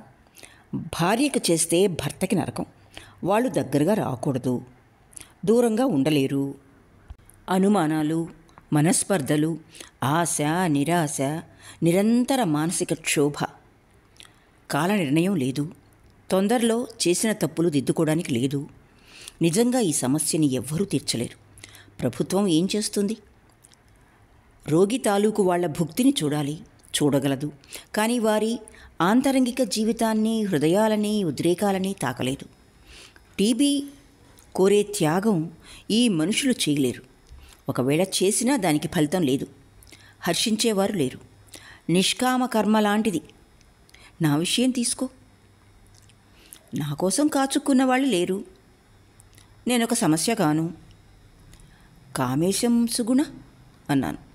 అవును, కానీ వారి ఆప్యాయత వారికి ఎంత హానికరమైందో నేను ఊహించగలను. కామేశానికి జబ్బుగా ఉన్న రోజుల్లో నేను సుగుణ ఏమైనా చేసి ఉంటే ఇప్పుడు నాకెట్లా ఉంటుందో ఆలోచించు. కామేశం చూపుతున్న ఆదరణకి నేను జీవించగలనా? కంఠం నీరసించి గొంతులో తన్నుకున్నట్లుంది. చీకటి రగ్గులా మమ్మల్ని కప్పేసింది. అతని కళ్ళు బాధతో ఎట్లా మూసుకుపోతున్నాయో నేను చూడలేకపోతున్నాను. సుగుణ మళ్ళా ఆ విషయంలో ఏమంటుంది? సుగుణ మొదట్లో 4-5 రోజులు తరచూ ఇక్కడే గడుపుతూ కనుక్కునేది. తర్వాత ఇక్కడికి రావటం తగ్గించింది. నీకోటి చెప్తాను, మనసులో పెట్టుకో. నేను మంచాన పడిన తర్వాత నాకు సుగుణ పరిచయం కావలసి వచ్చింది. కామేశానికి జబ్బుగా ఉన్నప్పుడు నేను చేసిన త్యాగానికి ప్రతిఫలం ఇప్పుడు కోరుతున్నానేమో తెలీదు. ఎందుకో ఆమెపై ఒక హక్కు నాకు ఉన్నట్లు అనిపిస్తుంది. కానీ చిత్రం, సుగుణ పెడమొహం పెడుతోంది. పెద్ద మంటని నీటి బిందువుతో ఆర్పేసినట్లుగా చప్పున చల్లారింది. ఈ విషయాలు ఆమెతో ముచ్చటించే సాహసం నాకు లేదు. ఆమెకి ఇష్టం లేదు. జబ్బు వల్ల పోగొట్టుకున్న స్థానాన్ని మళ్ళీ ఆమె కామేశంలో ఆక్రమించుకుంటుందేమో అన్నాను. నువ్వు ఇంత సరిగ్గా ఎట్లా కనుక్కున్నావు? వాళ్ళ మాటల ధోరణి అట్లా కనిపించింది. కానీ కామేశం హృదయంలో ఖాళీ స్థలం ఉన్నట్టు లేదు. ఏదన్నా కాస్త ఉంటే అది నా కోసం ఉంచేశాడు. సుగుణని అందులోకి ప్రవేశించనీయటం లేదు. అవును, ఆ విషయం ఇక్కడికి వచ్చే ముందే అతను నాతో చెప్పాడు. నా జబ్బు వారిద్దరినీ కలవనీయకుండా చేసిందనే నా బాధ. నా వల్ల కామేశం తన సుఖాలని త్యాగం చేయాల్సి వచ్చింది. చేస్తున్నాడు. దానికి ఆమె నన్ను క్షమిస్తుందంటావా? అతను నన్నెంతగా లోలోన తిడుతుంటాడో. నాకు ఈ జబ్బు లేకుండా మామూలు మనిషినై ఉంటే ఇట్లాంటి పర్యవసానానికి ఆత్మహత్య చేసుకున్నందును. కానీ ఈ జబ్బులో ఏముందో? నాకు జీవించాలనే ఉంది. నాకెవ్వరి పరిచయం అక్కర్లేదు. ఊరికే ఆకాశంలో నక్షత్రాలకేసి చూస్తుండడమే గొప్ప అనుభవం. ఈ మనుషులు, వారి రాగద్వేషాలు, రాజకీయాలు, కలహాలు ఏవి నన్ను అంటవు. నేను దూరంగా ఉండి వాటిని చూసి జాలిగా నవ్వగలగడం జీవిత లక్ష్యం. ఆరు బయట ఇంకా కూర్చోవడానికి వీల్లేదని కరుణాకరాన్ని లేవదీసి లోపలికి తీసుకెళ్లారు అటెండెంట్స్. మళ్ళా ఉదయం వస్తానని చెప్పి నేను వెళ్ళిపోయాను. దూరంగా రోగుల నవ్వులు, మాటలు, దగ్గులు, ఆవలింతలు సన్నగిల్లుతున్నాయి. వాళ్ళందరూ నన్ను చూసి ఒక రోగిలా భావిస్తున్నట్లయింది. జీవిత ప్రవాహంలో కొట్టుకుపోతుంటే కాసేపు ఏవో అంచులు, దరులు చేతులకి తగిలినట్లయింది. అదొక వింత స్పర్శ, ఒక కదలిక.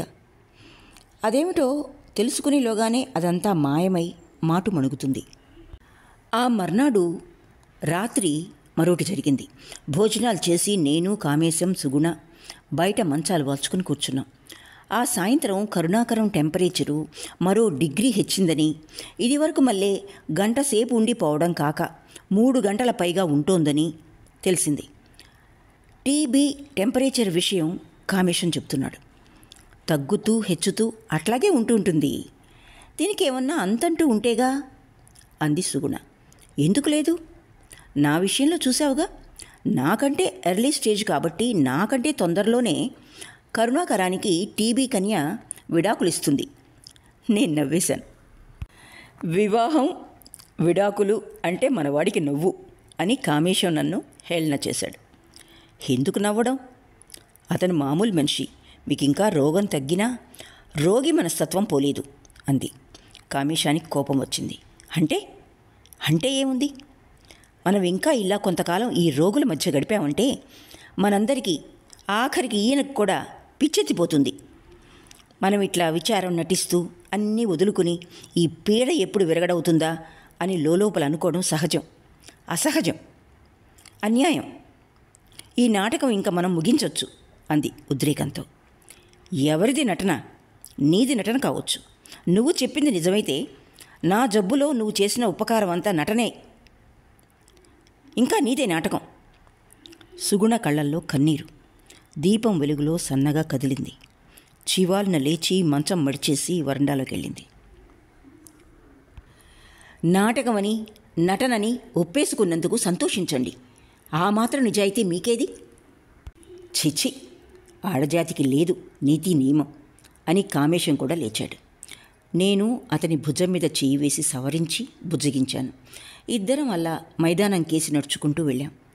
15 గంట వరకు ఎవ్వరం మాట్లాడలేదు. అవతలవాడు చావుకు సిద్ధమయ్యాడు. తనకిప్పుడు షోకులు, షికార్లు, శృంగారం కావాలిట అని వెక్కిరింపుగా దూషణ అన్నాడు. ఏమనాలో నాకు తెలియలేదు. వాడు చావను చావడు, బ్రతకను బతకడు. బ్రతికున్నంత వరకు నేనెల్లా సుఖించలేను. దానికా బాధ లేదు. అసలు సెంటిమెంటే లేదు. అదే నా బాధ. సుగుణ అలా ఉండడంలో కొంత సబబు, న్యాయం లేదంటావా? ఆలోచించు. చాలా రోజులు నిన్ను కనిపెట్టుకునుంది, నీకు తగ్గింది. ఆమెకు అది ఎంతో సంతోషాన్ని కలుగజేసి ఉంటుంది. భర్తతో వినోదించాలని ఉబలాట పట్టంలో దోషం ఏముంది? నాకు నయం కాకపోతే ఏం చేసుండేది? అది ఊహించి ఇదవడం దేనికి? అట్లాంటి పరిస్థితుల్లోనే మనుషుల శీలం బయటపడేది. ఉత్తప్పుడు అందరం మంచివాళ్ళమే, నీతిపరులమే. కానీ కామేశం, నీతి శీలం కూడా మానవులకు సహజమైనదిగా, సాధ్యమయ్యేదిగా ఉండాలనుకుంటాను అన్నాను. అది నీతే కాదు, కేవలం మర్యాద అనిపించుకుంటుంది. ఆ రెంటికి తేడా ఏమిటో నాకు తెలియలేదు. కానీ నేను ఆ విషయం పైకి అనలేదు. మీరంటున్నది ఒక రకంగా అసహజమైన వాతావరణమే. మీరుంటున్నది ఒక రకంగా అసహజమైన వాతావరణమే కామేశం. ఆమె సలహాను ఆమోదించి 1 నెల పాటు ఎక్కడికైనా వెళ్ళి రావటం మంచిది. కరుణాకరానికి ఇది నేలలో తగ్గే వ్యవహారం కాదు. మార్పు మంచిదనుకుంటాను అన్నాను. తను వెళ్తానంటే నాకు అభ్యంతరం లేదు. నన్ను రమ్మని చంపుకు తింటుంది. నువ్వు లేకుండా ఆమె వెళ్ళి చేసేదేముంది? నాకు నవ్వొచ్చింది. అట్లా దూరంగా వెళ్ళి కులకటం నాకు చేత కాదు. నాకు హృదయం ఉంది. కరుణాకరం జబ్బుతో ఉన్నంతకాలం నేను ఆ పని చెయ్యలేను. తనకి జబ్బుగా ఉన్నప్పుడు సుగుణ ఎట్లా వినోదించిందో కామేశానికి తెలుసా? తెలిస్తే అతను ఇట్లా అంటాడా? అతను భార్యపై, శరీర సుఖాలపై చూపే విముఖత్వం జబ్బు వల్ల జనించిందా? నిజమైందైతే దాని విలువెంత? ఇలాంటి ప్రశ్నలు వచ్చాయి. వాటికి సమాధానాలు తెలుసుకునే నిశ్చలత్వం లేకపోవటం మూలన వాటిని వదిలేశాను. కానీ కామేశంపై నాకున్న గౌరవం పెరుగుతోంది. ఆ త్యాగంలో నాకు పరిపూర్ణత కనిపించింది. అందులో నిండుదనం ఉంది, గొప్పతనం ఉంది. మానవుడు ఎంత ఎత్తైన శిఖరాన్ని అందుకోగలడో సూచిస్తూ ఉంది. ప్రతిఫలాపేక్ష లేని స్వార్థరాహిత్యం, త్యాగం నన్ను ముగ్ధుణ్ణి చేశాయి. సంస్కారం, కళలు, వేదాంతం, వీటి ప్రాబల్యం జీవితంలో, ప్రవర్తనపై కనబడాలి. అట్లా కనబడని నాడు ఇవన్నీ వృధా. సంస్కారం, కళ, వేదాంతం అన్నింటినీ పరిపూర్ణంగా సాధించడంలో ఘనత లేదు.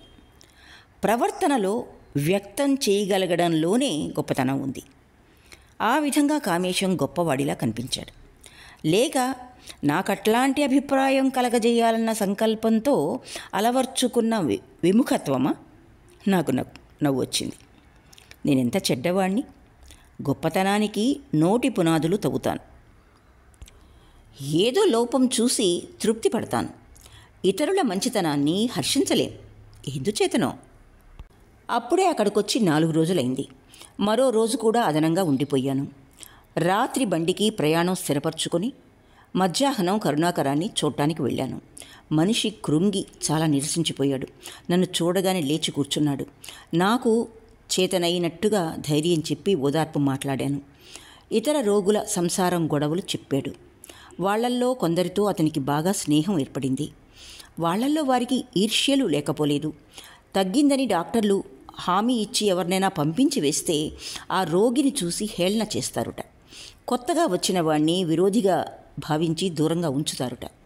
ఎక్కువ రోజులు శానిటోరియంలో ఉన్నవాడికి వారిలో గౌరవం, పలుకుబడి, ఓ రకం నాయకత్వం కూడా లభిస్తుందిట. సాయంత్రమైంది. నేను వెళ్తానని లేచాను. అతను లేచాడు. ఇంకా గంట దాకా ఇక్కడే గడపొచ్చు అన్నాడు. నేనింకా కామేశం, సుగుణల విషయం అతనితో ప్రస్తావించి మనస్తాపం కలగజేయకూడదు అనుకొని నిశ్చయించుకున్నాను. నాకు తప్పకుండా 4 రోజుల్లో కుదిరిపోతుంది. ఎప్పుడు ఇక్కడి నుంచి బయటపడదామా అని ఘడియలు లెక్క పెడుతున్నాను. నా కోసం కాదు, కామేశం కోసం అని తలవాల్చాడు. ఇప్పుడు అవన్నీ ఎందుకు తలుచుకుంటావు? అవన్నీ గడిచిపోయినాయి. నీ ఒళ్ళు విషయం చూసుకో. నాకిక్కడ బందీఖానా ఉన్నంతకాలం వాళ్ళకు కూడా బందీఖానాయే. నేను ఒంటిగాన్ని ఎక్కడికో ఏకాంతంగా పోయి బ్రతుకుతాను. కన్నీటితో కళ్ళు తడిసినాయి. కానీ బొట్ల కింద కారే తీవ్రత లేదు. చర్మం ఎండిపోయి పొడిపొడిగా అయింది. ఆవిరిగా మారిపోతున్న కన్నీరు బయటికి రావటం లేదు. నా కళ్ళు చెమ్మగిలినాయి. రుమాలు కళ్ళకి అదుముకున్నాను. కరుణాకరం, ఆ ప్రశ్న మళ్ళీ అడగనా? నాకు తెలుసు. సుగుణని ప్రేమించలేదు. మరి ఆ రోజుల్లో ఆమెకి ప్రేమ, ఆదరణ కావాలి. నేను వాటిని ఇవ్వటానికి ప్రయత్నించాను. అతనికి ఉపచారం చేసినట్లే. అతని శరీరంలో వ్యాధి, ఆమె హృదయంలో గాయం రెంటినీ మాన్పడానికి నా యత్నం. ఎవరికి అర్థమవుతుంది? ఆమె వేసిన ఒట్లు, ప్రమాణాలు? హృదయం క్షణం క్షణం జీవిస్తుంది, ఆశిస్తుంది, అనుభవిస్తుంది. అంతే. శాశ్వతాన్ని ఆదేశించదు. మనం శాసిస్తాం. శరీరాలకు లేని అమరత్వం ఆత్మలకు ఎలా వస్తుంది? రావాలని కోరడం మనం ఆత్మకి చేసే అన్యాయం. అసలు ఈ లోకంలో ఎవ్వరూ ఎవ్వరినీ ప్రేమించలేరు. మనుషులకి కావలసింది ప్రేమ కాదు. ప్రేమ శరీరానికి కావాలి. హృదయం కోరేది కాస్తంత దయ, కొంచెం ఆప్యాయత, ఆదరణ, అంతే. 2 చేతులు కళ్ళకి అదుముకున్నాడు. ఏడుపు వల్ల అతని శరీరం వింతగా ఉనికిపోయింది. మనిషి అవయవాలన్నీ విడిపోయి నగ్న హృదయాన్ని బయటపడేశాడు. టీబీ వదిలేసిన హృదయం తునక. నాకెందుకో ఒక్కసారి సుగుణ మీద సానుభూతి బయలుదేరింది. ఆమె హృదయానికి కావలసింది దయ, ఆదరణ. భర్త నిమ్మని కోరుతోంది, అంతే. కామేశం దాన్ని కామం అనుకుని తృణీకరిస్తున్నాడు. అప్పుడు కరుణాకరం తృణీకరించాడు. ఆ వ్యక్తులు, ఆ పరిస్థితులు మళ్ళా ఎప్పుడూ రావు. అవి అపూర్వం. వాటిని విమర్శించి విలువలు కట్టడం అవివేకం. కరుణాకరం బాధ చూస్తే నాకు భయమేసింది. అతనేమన్నా అఘాయిత్యం చేయడు కదా. ఆధారమేమీ లేదు. మళ్ళా అతన్ని లేవదీసి మంచం దగ్గరికి తీసుకెళ్ళాను. ఇందులోంచి ఏదైనా కథ అలుదాం అనుకుంటున్నావా? నే జీవించి ఉండగా అలా చెయ్యకు సుమా. నాకు అభిప్రాయం లేదు. అనుభవం స్వంతదైనప్పుడే దాని నుండి విముక్తి పొందడం కోసం వ్రాస్తానేమో. పైగా మరీ మహత్తరమైన అనుభవాన్ని ఎవ్వరూ కళ కోసం ఉపయోగించుకోలేరనుకుంటా అన్నాను. అనుభవం బాగా జీవించడానికి ఉపయోగపడినప్పుడు కళకి మాత్రం ఎట్లా ఉపయోగపడుతుందిలే అని కరుణాకరం నవ్వి ఊరగిల్లాడు. మళ్ళా 10 రోజుల్లో వస్తానని చెప్పి నే వచ్చేశాను. సరిగ్గా 10 రోజుల తర్వాత నే కథ వ్రాద్దామని కూర్చుండగా అతని దగ్గర నుంచి రమ్మనమని టెలిగ్రామ్ వచ్చింది. ఎందుకు రమ్మన్నాడో నేను ఊహించలేననా? ఈ కథ ప్రారంభంలోనే చెప్పేశానుగా. వెంటనే బయలుదేరాను. అతనికి తగ్గిందని, శానిటోరియం నుంచి డిశ్చార్జ్ చేశారని, మళ్ళా సుగుణతో ఏదో పేచీ వచ్చిందని, నా సలహా కోసం రమ్మన్నాడని ఊహించాను. కానీ నేను పొరబడ్డాను. సంతోషిలో, కామేశం లాడ్జీలో ఎవ్వరూ లేరు. వారు ఉభయులు వారం క్రితం ఊరెళ్ళిపోయారుట. తొందరగా శానిటోరియంకి వెళ్ళాను. వార్డు బాయ్ చెప్పాడు ఉదయమే కరుణాకరం చనిపోయాడని. డాక్టర్లని, నర్సులని కనుక్కున్నాను. వారందరూ కూడా ఎట్లా చనిపోయాడా అని ఆశ్చర్యపడ్డారు.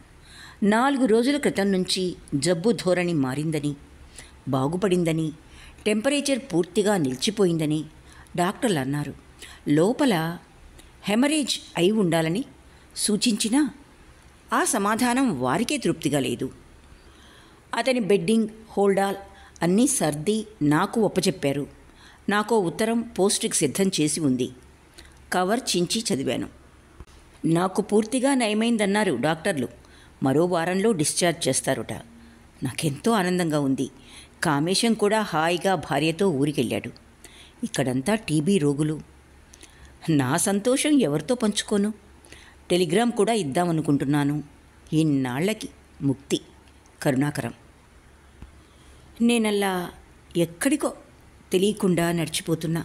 హాస్పిటల్ వ్యాను రోగి కాండ్రించి ఉమ్మేసినట్లు ధ్వనించి పక్కనుంచి వెళ్ళింది. దూరంగా బయలుకేసి గుట్టల్లోకి నడిచిపోయాను. ఆనందం పంచుకుంటానని దుఃఖం దిగవిడిచిపోయాడు కరుణాకరం. చటుక్కున నా మనసుకి ఓ భావం స్ఫురించింది. అదేమిటో చెప్పేసి తర్కించి పాఠకుల కాలం వృధాపరచటం అన్యాయమని వదిలేస్తున్నా. సమాప్తం. ఇక్కడితో బుచ్చిబాబు గారి నిరంతరత్రయం అన్న కథా సంకలనం నుండి చిట్ట చివరి కథ అయిన నిరంతరత్రయం అన్న కథ పూర్తి అయింది. నిరంతర అంటే ఎల్లప్పుడూ, ఆల్వేస్. త్రయం అంటే ముగ్గురు: కామేశం, కరుణాకరం మరియు సుగుణ. వీళ్ళ ముగ్గురు గురించే రచయిత కథ చెప్పడం మూలాన ఇలా నిరంతరత్రయం అన్న టైటిల్ పెట్టారేమో. మరో చక్కటి రచనతో మీ ముందుకు వచ్చేలోగా సెలవు మరి.